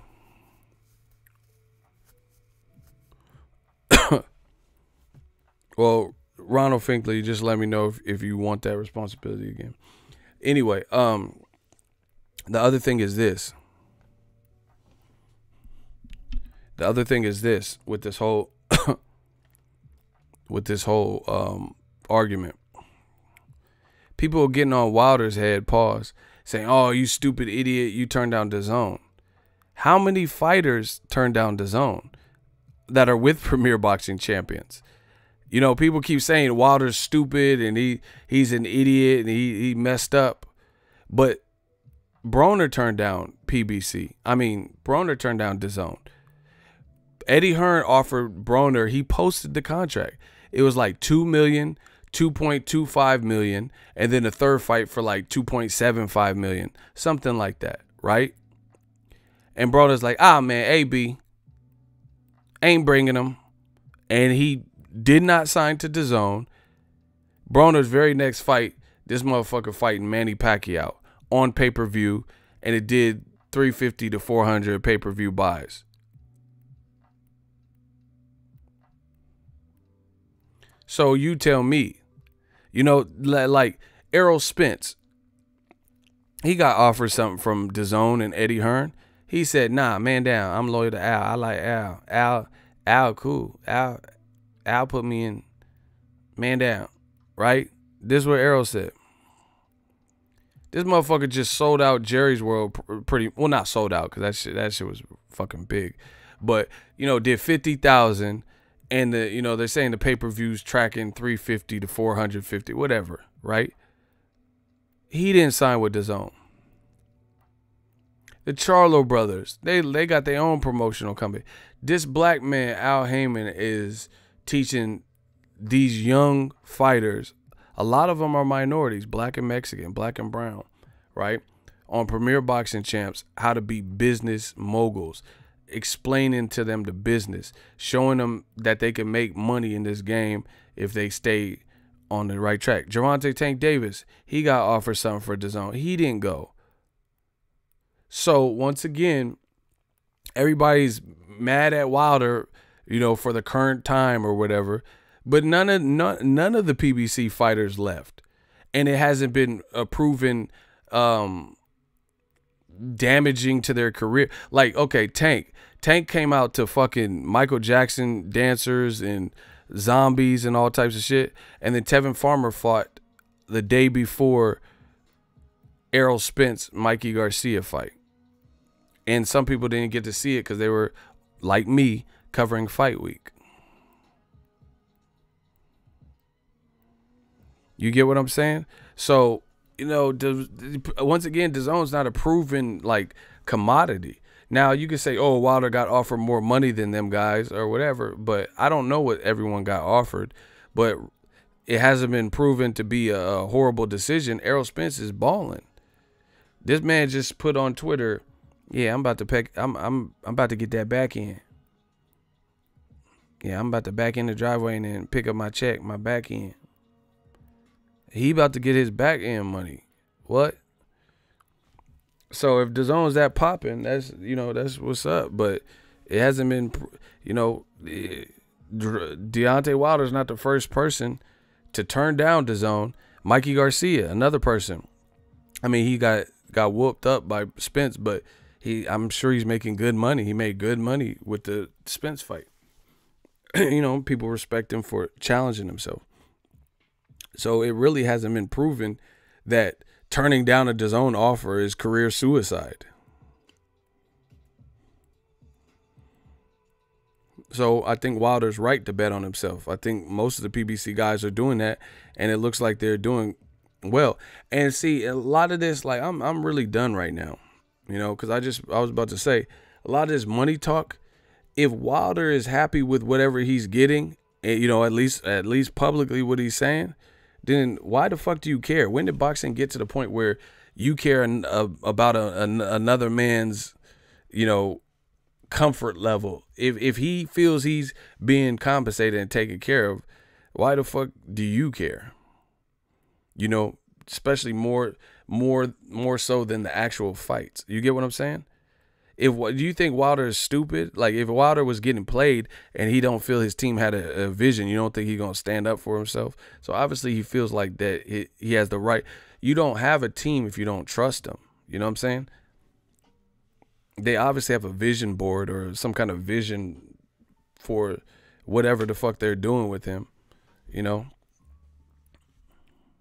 These dudes act like, oh, no, he should have took it. Motherfucker Wilder make more money than you. What are you talking about? Like, you work at Dairy Queen, bro, and the machine broke, and you worried about his money? Like, I just don't even understand this society.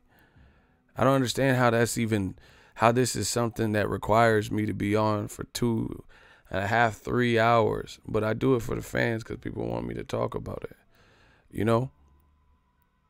Like, Wilder's fighting Brazil.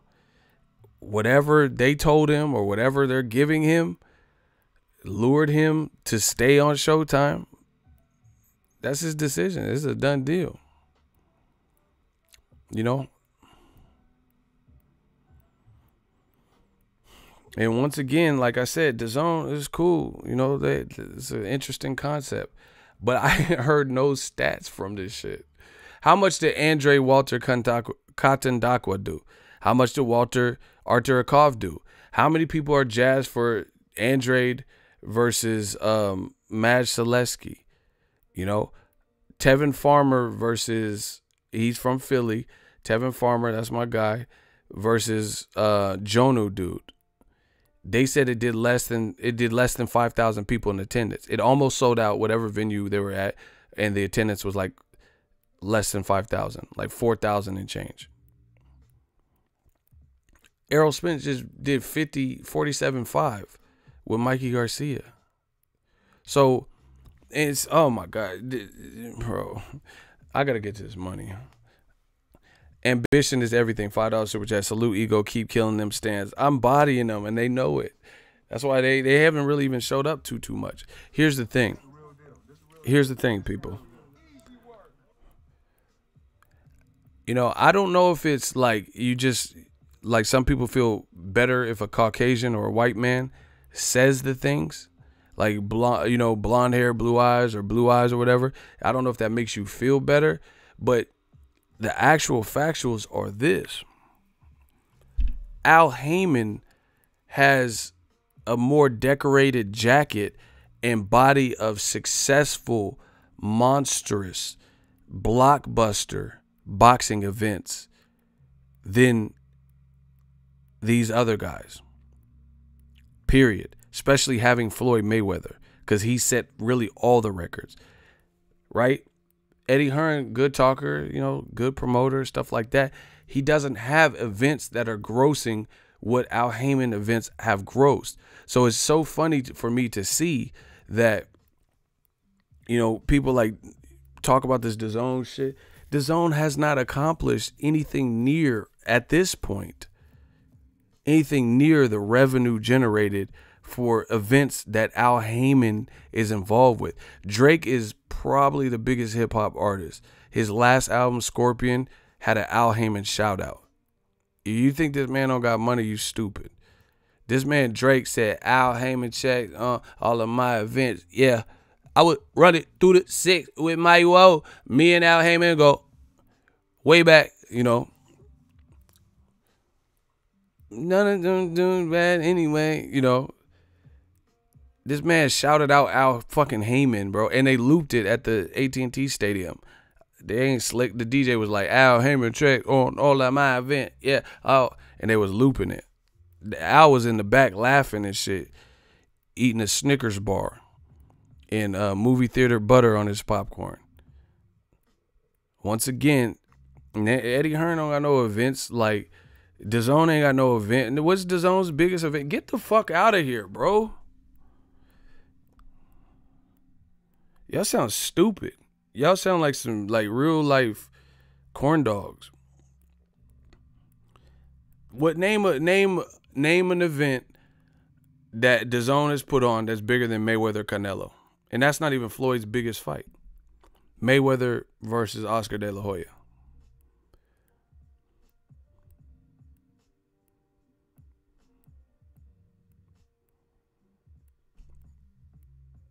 Please. Let me know. I'm waiting. And so far, all DAZN is doing is spending money. And then they talking about Golovkin versus Brandon Adams. Who wants to see that? Who? Who's just like, yeah, man, that's my number one fight. What are we talking about? And, you know, they keep saying pay-per-view's dead, won't, right? But the last 3 Al Heyman pay-per-views have done in the neighborhood of 350 to 450,000 at probably like $85 a pop. So by and large, you're getting more money just with those types of buys, those buy rates, because it's $85 per ticket. You know what I'm saying? Per ticket. Versus DAZN, they got 30-day trials. You know, that people, oh, I'm watching Canelo Rocky on my 30-day trial. So they're not getting no money from that, you know. Unless, like, I'm not talking about, like, advertisers, you know, putting an ad or something. I'm just talking about, like, they're not getting the $10 the first month, right? And then how many events that they had that are generating numbers that are praiseworthy? We haven't seen no reports of this. We like name a DAZN fight that had 450,000 people that signed up for DAZN for that.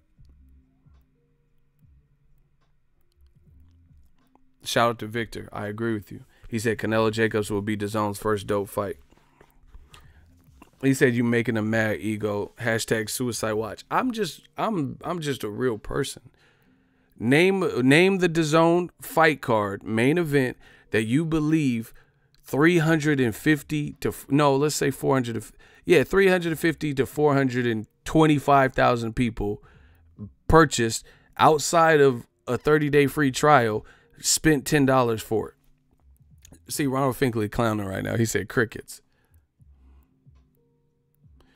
Leighton Law, I've been waiting for you. Your ass is grass, like Danny Garcia was saying. Nope. Now you want to play the game? Thank you for stepping up. I was waiting for you. I was waiting for you to keep putting this stupid shit. Ego, would you rather pay $75 for a pay-per-view or a $10 subscription fee? Now, that sounds remedial. You're not going to play me like that. 2, I get money. You see my super chat. I do every stream I get over $75. So I really, if you really want to be real, $75 ain't shit, to be honest. I might fuck around and give $75 to a homeless person. We doing all right over here, So I don't really give a fuck about $75, to be honest. Me personally, I rather pay for quality. I do know that.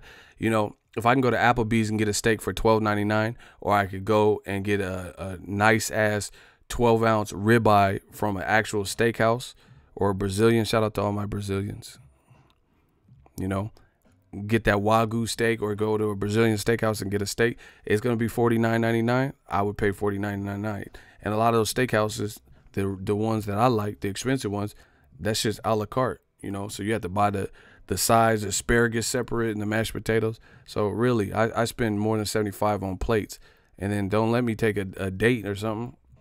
What we talking with? This we on why we 100, 125. So I don't really care about $75. I'll pay for it if it's worthy. So that's that. So you asked the wrong person. I pay for quality, motherfucker. I went to the Spence fight. Ain't nobody paid for that. They gave me a free credential. I'm ringside. I know that much. I was ringside for it. I didn't pay for the credential, but I still got to pay for a hotel. So every fucking fight I cover on the channel is more than $75. No company, no endorsers, no sponsors. So what we really talking? So for me to go from Spence Garcia, you do the math. Go look up the Omni Hotel in Dallas. See how much the nightly rate is. That's where I stayed. Stay there for 4 or 5 days. I stayed an extra day. Yep. Then I flew to New York. Stayed in New York for 2 days. In Brooklyn. Right? Just for 1 day of shooting. For Wilder. Because I'm a real one. And then I flew back to Cali. Just today. So you do the math. How much you think I spent? You think it's more than 75? Or you think I got that? I got a Groupon, huh? Bro, you getting bodied and you know it. Bro, of course, anyone would rather spend something cheaper if applicable, if possible. But at the same time, like I said, that's like saying, hey, you want to spend a $100 Uber ride or a $10 Uber ride? That's stupid. Of course, anybody would rather pay less money if they can do it. But again, I have all Apple products. You know what I'm saying? Don't think shit's sweet though, because I got a blade. You know what I'm saying? So I don't try to pull up with that. Nah, but anyway, I got Apple product. Apple's expensive as fuck, bro. But I like their products. I like, and I'm in the Apple family, so I'm not gonna go fuck around and get an Android when I got an iMac and the laptop, MacBook, iPad. So again, you asking the wrong person. I pay for quality. That's like, oh, would you rather pay $7,000 for this Hyundai Elantra, or do you want this Q35 Infinity for $20,000? I mean, I'm not just gonna buy the cheaper car because it's cheaper. These dudes is retarded, bro. These dudes are like retarded. So you just go to the car lot and then they have a Gremlin from 1976 and it's $500. You at CarMax and you gonna buy that just because it's $500. You see how stupid this logic is? Or you gonna get something that's more suitable to your needs. You know, that Toyota Camry, that, you know, F-150, F-250 if you like truck, whatever, right? Ain't nobody buying nothing just because it's cheaper. Of course, if we can find a savings, if we could be frugal, then people would want that. But I pay for quality. So if you went to the CarMax and they had a Gremlin from 1976 when the paint was chipped off, the upholstery looked like shit, but it was only $500, you would buy that over the Toyota Camry or the Honda Accord, you know, LX, because one was cheaper. Latent law. We about to lay the law on you. Bars. I said latent law. We about to lay the law on you. We got bars, man. So you'll buy the $500 Gremlin just because it's cheaper. You see, that's what I'm saying. A lot of yous act like real life, like super broke, bro. My Costco membership is like $50, $75 or some shit. I love Costco. I'm up for a renewal. I gotta pay that shit. You know, you rather pay $75. Y'all act like this is like a down payment on a house or some shit, bro. Like, where do you guys work? You unemployed, huh? Like, I never understood. Like, I mean, I can't judge everyone's situation. You know, that wouldn't be right for me. But what I'm saying is, like, the way these dudes talk, like, you clearly have internet because you always be on my shit, you know? And I'm like, what do these guys do? Like, you know, what do you do for a living? What do you do for a living, man? We are talking about one product, AJ versus Wilder. Bro, they don't have AJ versus Wilder. So let me know how they have AJ versus Wilder when AJ's fighting Gerald Miller. See, bro, the more you talk, the worse it gets for you. You say, yeah, would you rather pay $10 for AJ versus Wilder? That's not on their list. If I go to DAZN right now, it's going to say AJ versus Wilder. What date? Where's the venue? What are you talking about?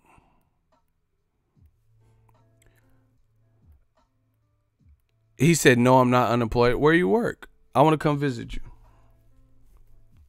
Where you work at? Rado Fickley a fool. He said strike two. Bro, you striking out, man. Bro, I pay for quality. I'm not going to pay for something because it's cheaper. There's a lot of shit that's cheaper. Like them cheap ass cereals. They got one that looks like Fruit Loops. It's called like Fruity O-Rings.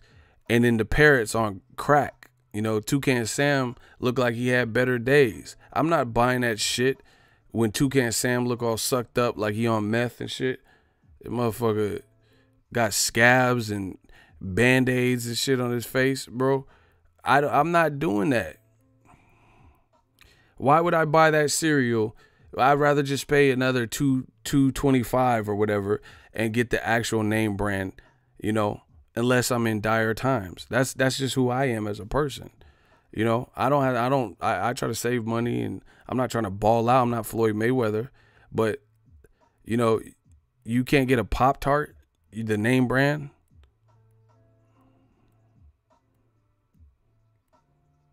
The motherfucker buy the Fruity O-Rings and all the generic cereals and all that. The fake ass Cheerio is call them Filmio and shit. It don't even be a bee. It'd be like a wasp and shit with his stinger bent. I'm not buying that bullshit, bro, because it's cheaper. It'd be a wasp with a list. Bzz, you gonna get these? You gonna get this cereal or what? Block. Get this dude out of here, bro. You're not even talking about nothing. Get Leighton Law out of here. I'm sick. I'm done with it. You keep saying you're not understanding the question. You're not even asking questions. You're talking about fights that DAZN doesn't have. Oh, so would you rather pay $10 or $75 for Wilder versus Joshua? Joshua's fighting Gerald Miller. That's not a reality. You just made that shit up. DAZN doesn't have Wilder versus Joshua. In fact, Wilder's not even fighting on DAZN his next fight. He's fighting Dominic Brazil. So once again, these dudes have to make up scenarios, whereas I am talking about scenarios that actually exist. Factual information, things you can listen, things that have been reported on by credible sources. He talking about Wilder Joshua, would I rather pay $75 or $10? DAZN doesn't have that fight. So what are we talking about? Why would I talk about a fight that DAZN doesn't have? Let's talk about what DAZN does have. Ted Cheeseman. Demetrius Andrade versus Selesky versus Artur Akov versus some African dude that's related to Michael Blackson. Try again, motherfucker. Do you know who you're dealing with? The pink motherfucker. No, I do not have no goddamn receipt. Goddamn it. The goddamn cover case. Like, who the fuck was that dude? You know, they're talking about signing Murat Gassiev at heavyweight. Who is that? Joshua's next opponent? Even though he just lost to Usyk. He lost to Usyk. I don't want to see him fight Joshua. He's going to have to do a lot more, you know, to show me that is the fight to be made. They talking about Usyk fighting, I don't even know, bro. I don't even remember. I know it was Povetkin, but he said he ain't fighting him. So it was somebody else. So once again, like, what fights? What are we talking about?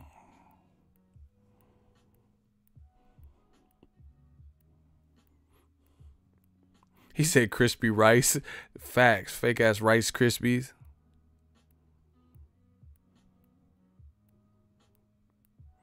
Instead of snap, crackle, pop, it just, you know, it'd be having like like a gay guy on the cover, and he's just like shoosh. Like, what the fuck is shoot? What happened to snap, crackle, and pop? This shit just say shish. Shish 'em. Like, bro, what this fake ass cereal, bro? Like, what happened to them 3 dudes? It's just 2 dudes, and the motherfucker talking about shoosh. Shh. Shush 'em. Like, damn, this ain't no Rice Krispies. I know.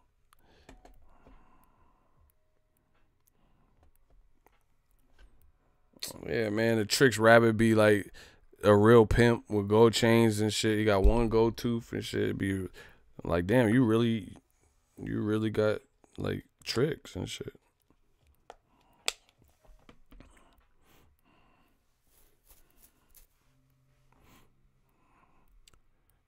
Man, that's what I'm saying. Me personally, I pay for quality. I'm like I'm not. I don't want my head ripped off. I'm not stupid.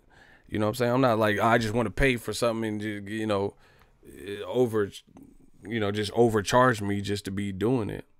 But I'm not just buying something that doesn't appeal to me. You know what I'm saying?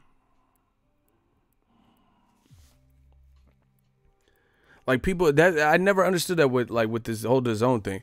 Oh, I'd rather pay $10 a month. No shit. We would all rather pay $10 a month, but we're not going to just pay $10 a month for something we don't need, or something just because it happens to be cheaper. Do you get what I'm saying? Like, okay, I love Costco. I even have a Sam's Club membership, but I fuck with Costco. I probably go to Costco more. I get my gas. I go to Sam's Club, but I fuck with Costco. So let's say the Dollar Tree. I go there. You know, I ain't going for it. I go there sometimes. But let's say they start charging memberships, and it was like $75 a year. Then I'll just stop shopping at the Dollar Tree. Like, motherfucker, I am not paying no Dollar Tree membership. It's not that serious. Because I wouldn't, I'm not getting my money's worth at that point. What the fuck? I'm not, I don't need no Dollar Tree membership. Dollar General and shit, bro. What? So that's my thing. I'm not just buying something because it's cheaper. Like, what part of the country do they do that at? Antonio said DAZN doesn't have quality fights. That's what I'm saying. Like, DAZN is still a mystery. It's not a foregone conclusion. Like Canelo and Jacobs, they doing their motherfucking thing. They doing exactly what they supposed to be doing, giving the fans what they want. Shout out to Inglewood. I love y'all. Canelo, I give credit where credit's due. If it's a good fight, it's a good fight. Canelo Jacobs, it is that. It is that. But again, I'm not going to just have a lingering charge on my account unless the other fights are, in that same stratosphere. Like good fights. I'm not just buying something because it's cheaper. I buy what I need.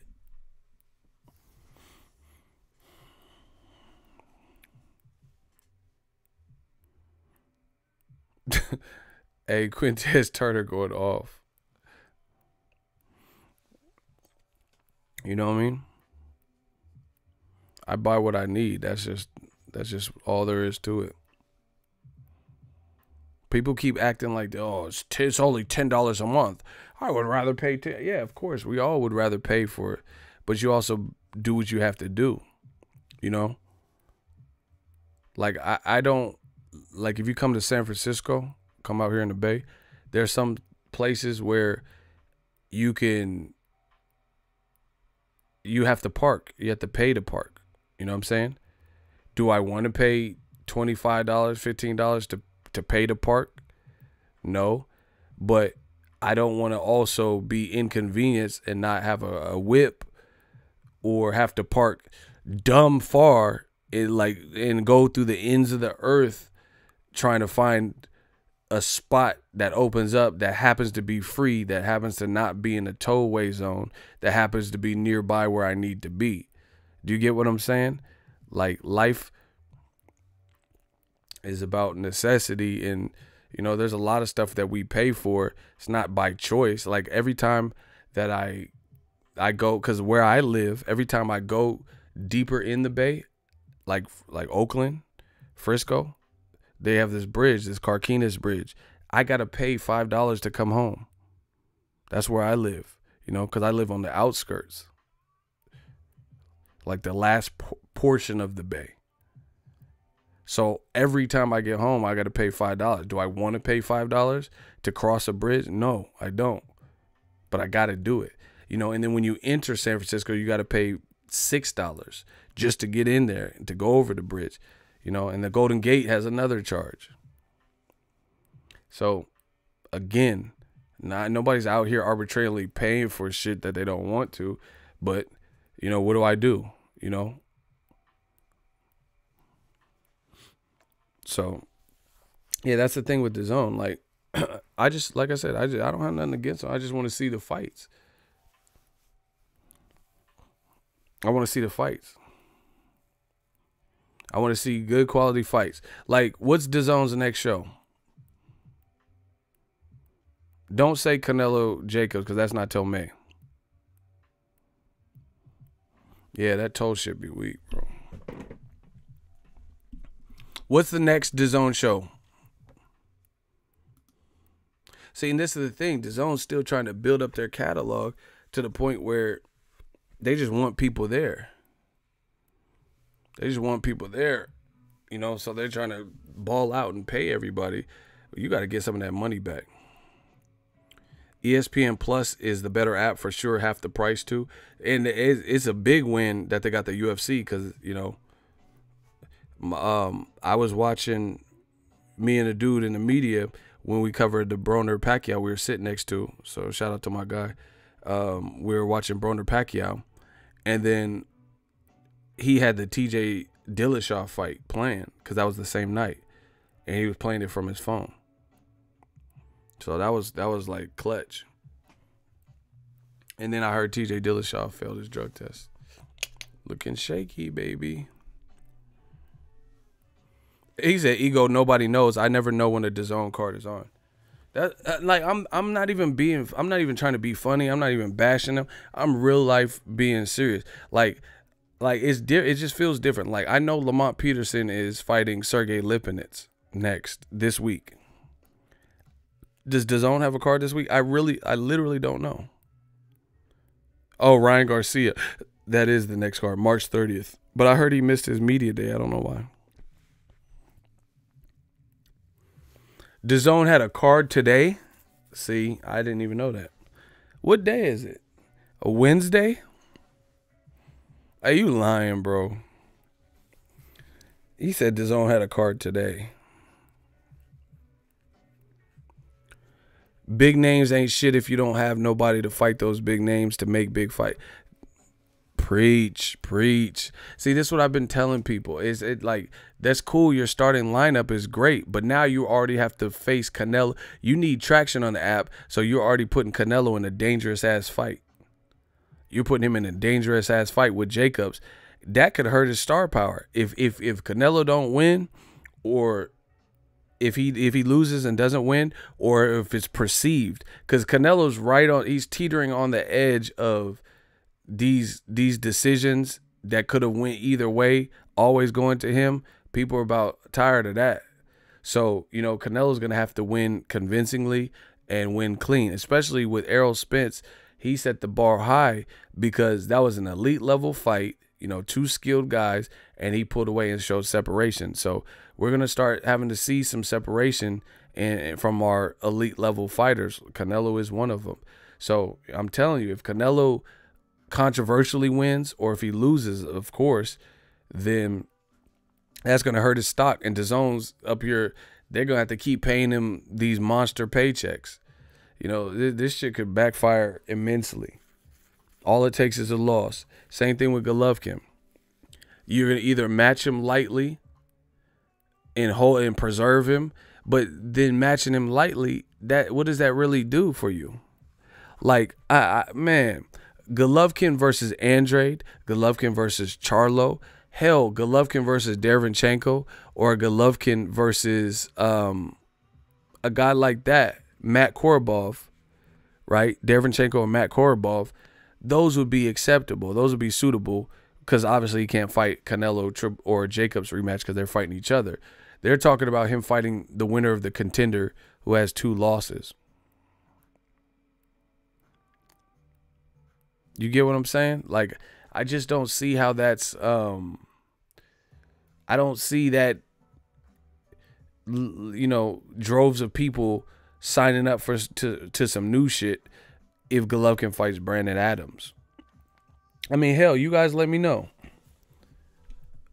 Rate the fight 0 to 10. Golovkin versus Brandon Rios. I mean, shit, I wouldn't be surprised if he fought Rios. Brandon Adams versus Golovkin. 0 to 10. I heard they made an offer to him. If the fight goes down for Golovkin's comeback, rate the fight 0 to 10. Be honest too.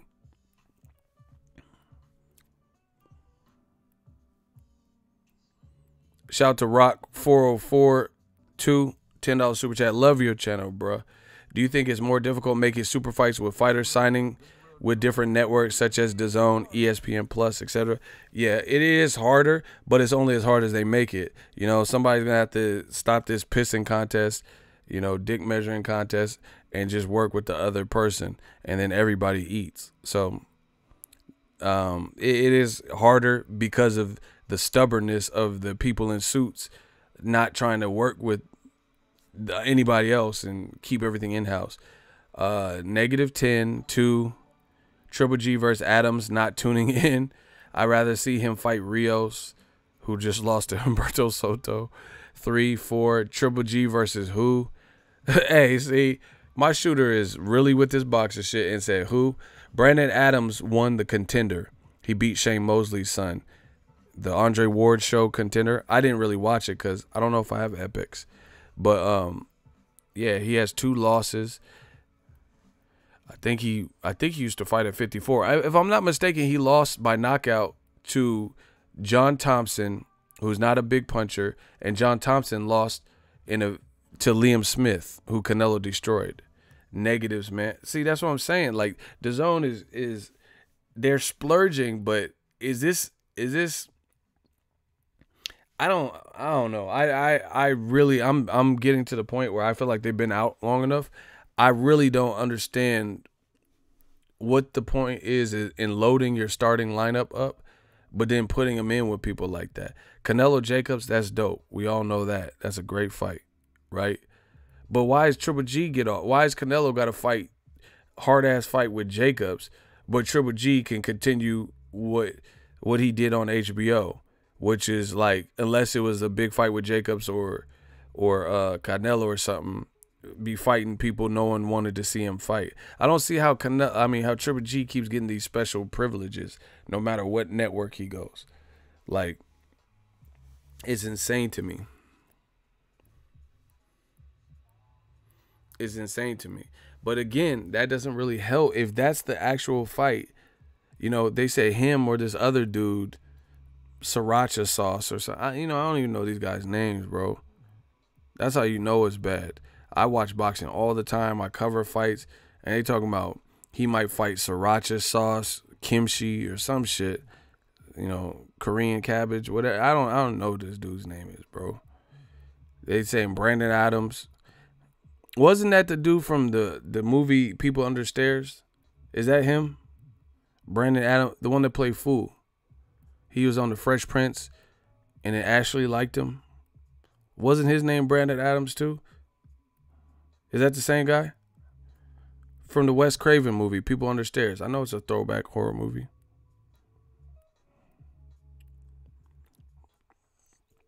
That's what I'm saying. I'm just curious to see how long Dazn can keep dishing this out, bro.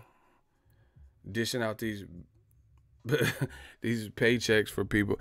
And then I promise, I'm not even trying to be funny. I respect fighters, different fighters, but the people they keep going after, and like every time I hear about Dazn like signings, you know, aside from the obvious like Triple G's and stuff like that, majority of them I'm like, oh, okay. These are, you know, they be like, oh, Dazn is happy to welcome Ted Cheeseburger. I'm like, who? You know, they're like, oh, we're going to get Murat Gassiev. Like, oh, that's what's up. You know what I'm saying? Like, Murat Gassiev is not a household name. Like, he got power, trains with Abel Sanchez, but he's not like, he lost to Usyk. Shout out to Compton, man. Jose in the building. CPT. I need to come back to Compton. Y'all got that JJ's Fish. No, D&D Fish, I think. What's it called? I need to come to Compton. I'm the California king. I think it's D&D Fish Market. And y'all got Pete's Tacos. Hey, I need some of them. Or Taco Pete. Yeah, man, I need that Taco Pete, man. Taco Pete, have you right. Listen, if y'all scared of Compton, but if y'all go to Compton, y'all need that Taco Pete, man. I need that Taco Pete taco right now. I'm fucking hungry. Shout out to Compton, though. Compton got some good food, good women, but you will get your head blown off too. So never mind. I don't want to say that. I love California though. Brandon Adams was that kid that said he could beat Canelo. D&D Fish. See, you knew what I was talking about. D&D, yeah. That place is good. I like that. Dave Thomas, exactly. He said they think this is UK. We will watch anything and think it is good. That's what I'm saying. Oh, commiserate. Ted Cheeseman. Like, who is Ted Cheeseman, though? Like, word is born. Watching from Monterrey, Mexico. Thank you for your work, homie. F&F, I appreciate you. Shout out to Mexico. Man, that's what I'm saying. Like, man, people want to see good fights. They want to see good fights, and like, I really don't even know. Like, I'm not even roasting. This is my dude. I like Tevin Farmer. He could scrap. But how many of you guys watched the fight? I didn't get to see it because I was covering the Spence fight. How many of you guys watched the Jonu fight and Tevin Farmer?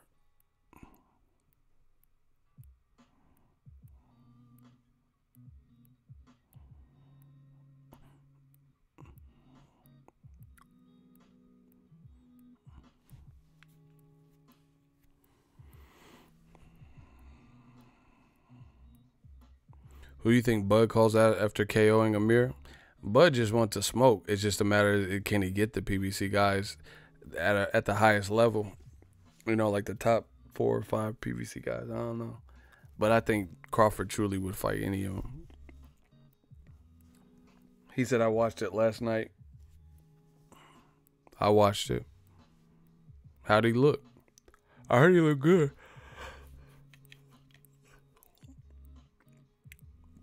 He said, we all watch highlights on YouTube. Okay, be real.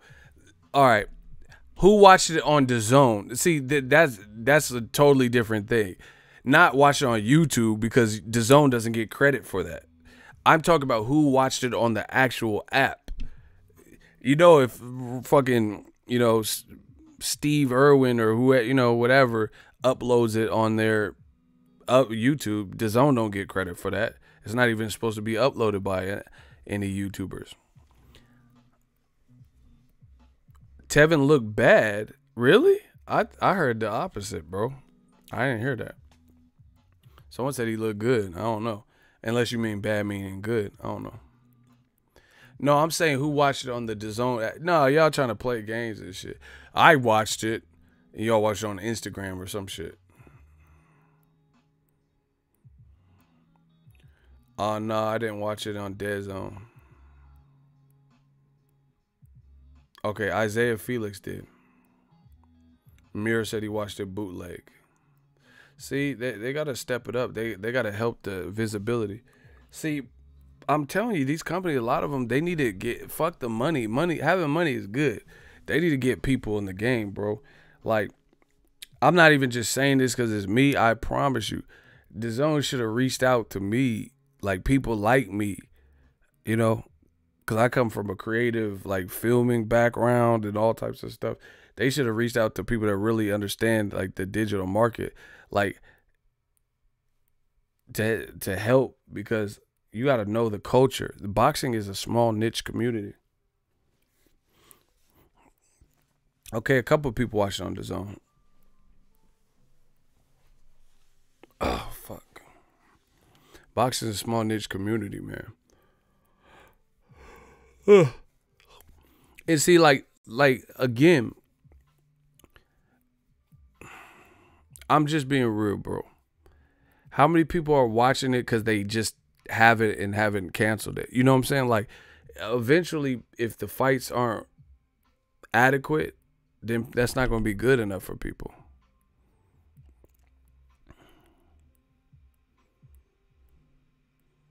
You know, like Ryan Garcia, he's up and coming, so I'm not mad at. But who is he fighting? He's fighting Jose Lopez.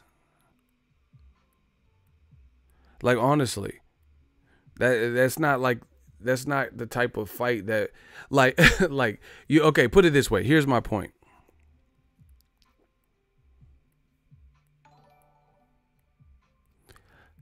Just to name a few. Hold on. He said. All right, F and F, you in the hot seat. We're not playing games with these dudes. He said Dazn is fire. All right, spread some of the fire. Name the best 5 fights you watched this year on Dazn. You see, you playing around, bro. We gonna get you. F and F, fucking failure. That's your name. F and F. So, no, he's in the hot seat. So. Fucking failure. Excuse me. F and F. Name 5 fights you watched on Dazn that you enjoyed this year?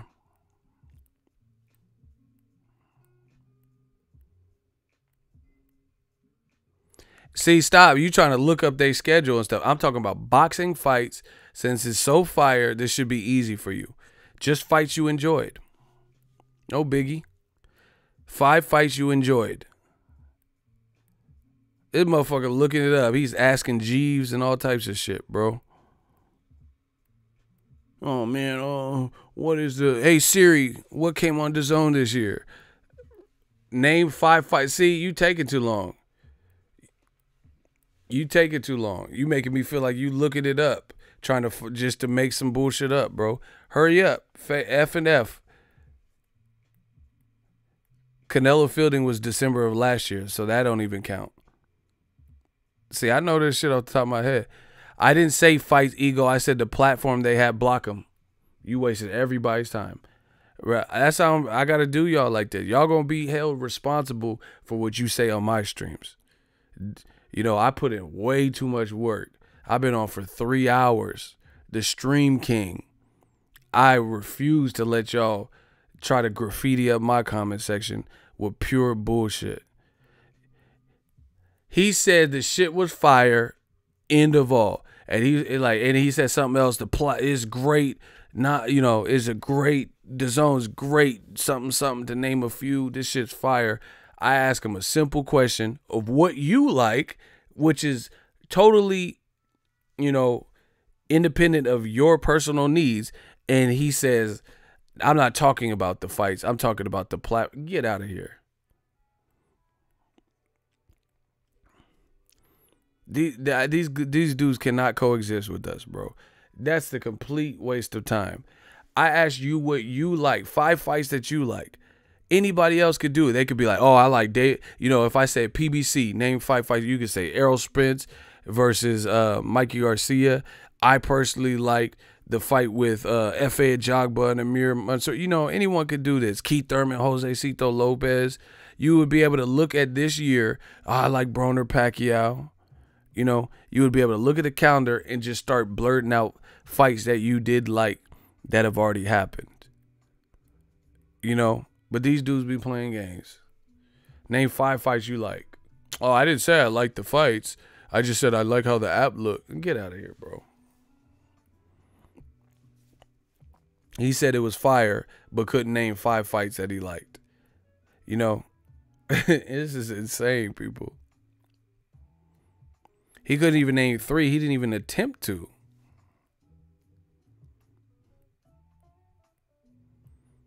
Yeah, some fire. Sound like your fire got extinguished, though.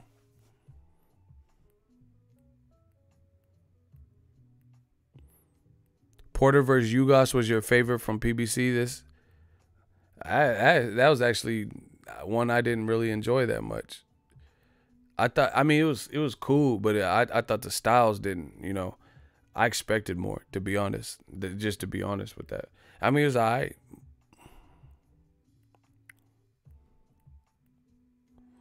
Anybody criticizing Wilder for turning down D's nuts deal is just reacting out of emotion. We know. That's why I broke him down for so long. Because they know that shit is bullshit. Again, he didn't say fuck Dazn for life. He just said he's not taking the deal right now, and he's going to continue his thing on Showtime. He's still a free agent. He can still play the field. You know, it doesn't mean it's permanent. He can see what Fox is talking about. He can see what Tyson Fury's next move is. He can see how how Joshua looks versus Miller. You know, why would he commit right now? It's open season on things that can happen. You know?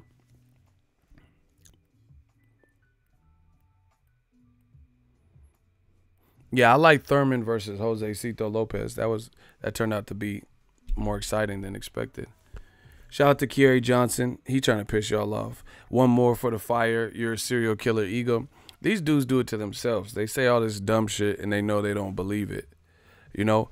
Listen, do you realize, like, I'm just being 100% because I ain't got time for the bullshit. I'm being 100%. If you guys disagree, that's fine. But I'm being 100% candid with you guys. The Zone's biggest fights are fights that they want to make that haven't been made. Like Charlo versus Triple G. Like speculation fights. Oh, yeah, we want Tank Davis. We're going to offer him great money to fight Tevin Farmer. That's a really good fight. But it's not happening. You know? Oh, Joshua Wilder. Oh, Tyson Fury versus Joshua. Like the biggest fights on DAZN, you know, by and large, outside of Canelo Jacobs, are fights that we're talking about wanting, but we haven't seen the trigger pulled. That's what I'm saying. DAZN, still, they can spend all the money they want. They have to get these fights done. They don't have, like, even Canelo Jacobs, as great as that is, that's one fight in 12 months. They gotta execute the fight. You know, Wilder's on Showtime for the time being. What is DAZN? You know what I'm saying? Like their whole calendar is just Canelo Jacobs. Jaime Munguia is fighting Dennis Hogan. I don't know who that is. Is anyone familiar with his work? Oh, yeah, Caleb Plant Uzcategui was also dope. You're right about that. Honestly, does anyone know Dennis Hogan? Is that a good fight for Jaime Munguia? I do like the Estrada rematch with Sor Rungvisai, but again, I feel like that those aren't fights that are gonna bring in casuals to me, because their names aren't big enough to the point where people are talking about it. Like Conor McGregor versus Mayweather brings in casuals because people were talking about the press conference and stuff. Sor Rungvisai and Estrada too, that's a good fight for people who know boxing. Yeah, that's what I'm saying. Okay, wow, you guys got Triple G, great. But then they're talking about him fighting Brandon Adams. Like, I just don't see that being like, that's another like, it's like a Willie Monroe, Dominic Wade caliber popularity fight. You know what I'm saying? Like, the popularity of those fights would all be in the same group. Those aren't like massively popular fights. And then y'all gonna be mad, but Showtime, from what I heard, Mayweather's fighting Pacquiao. So people keep saying Showtime's dead. Mayweather Pacquiao shuts everything down once again. If you think otherwise, good luck with that. If Mayweather comes back to fight Pacquiao, I'm not saying it does good as the first one because that did like 4 million plus. But the way Pacquiao's been looking, the way he's been talking, the fact that they're on the same network, they need to fight based on the fact of this. I'm going to give you guys, and then I'm out of here. Pacquiao versus Mayweather can be so much greater for this reason. Hold on, y'all got to smash the like button. If y'all want me to tell y'all this last little gem, can I get a hell yeah? Can I get a hell yeah, people? I'm going to tell you why Mayweather Pacquiao could still be big. I mean, it's common sense, but I want to put a little ego twist on it.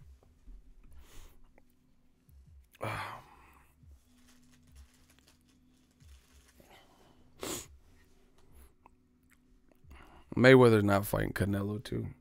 Why would Mayweather go to an app? And why would he go to 160? Stop it. You desperate as fuck. Tell Canelo to fight Andre Ward and get dusted off like his pops used to. Stop it.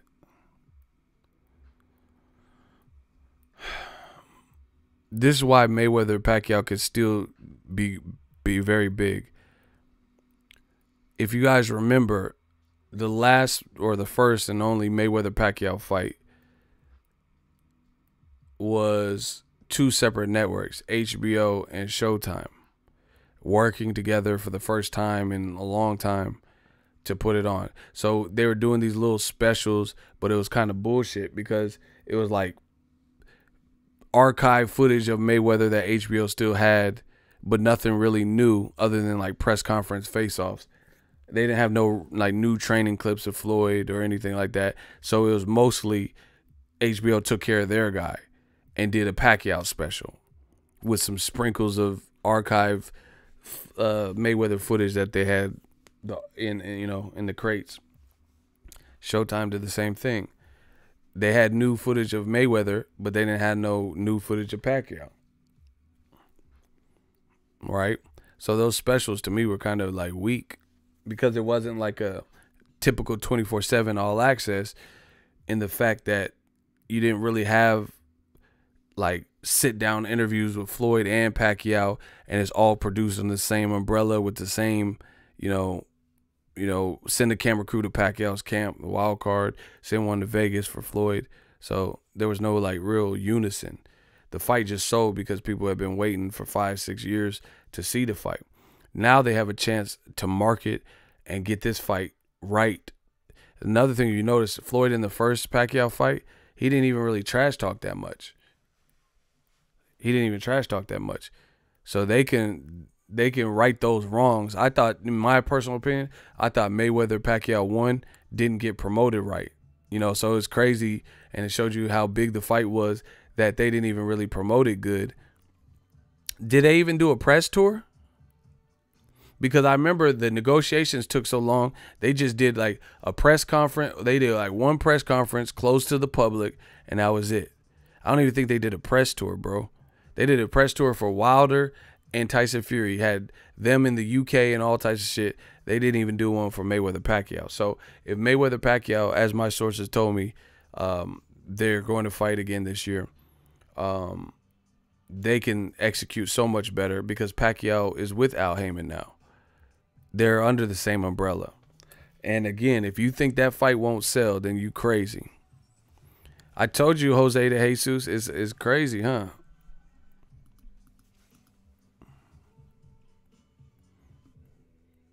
It's probably the same dude, to be honest. So I think they can get the promotion nailed a lot better.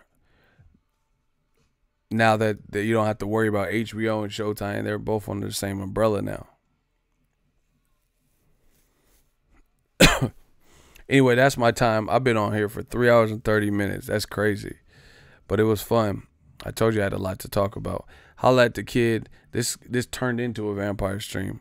My voice is fucked up now. But anyway, hope you guys enjoyed the content. You know, I'm just working. I just want, you know, we're going to put our stamp on boxing. Holla at the boy.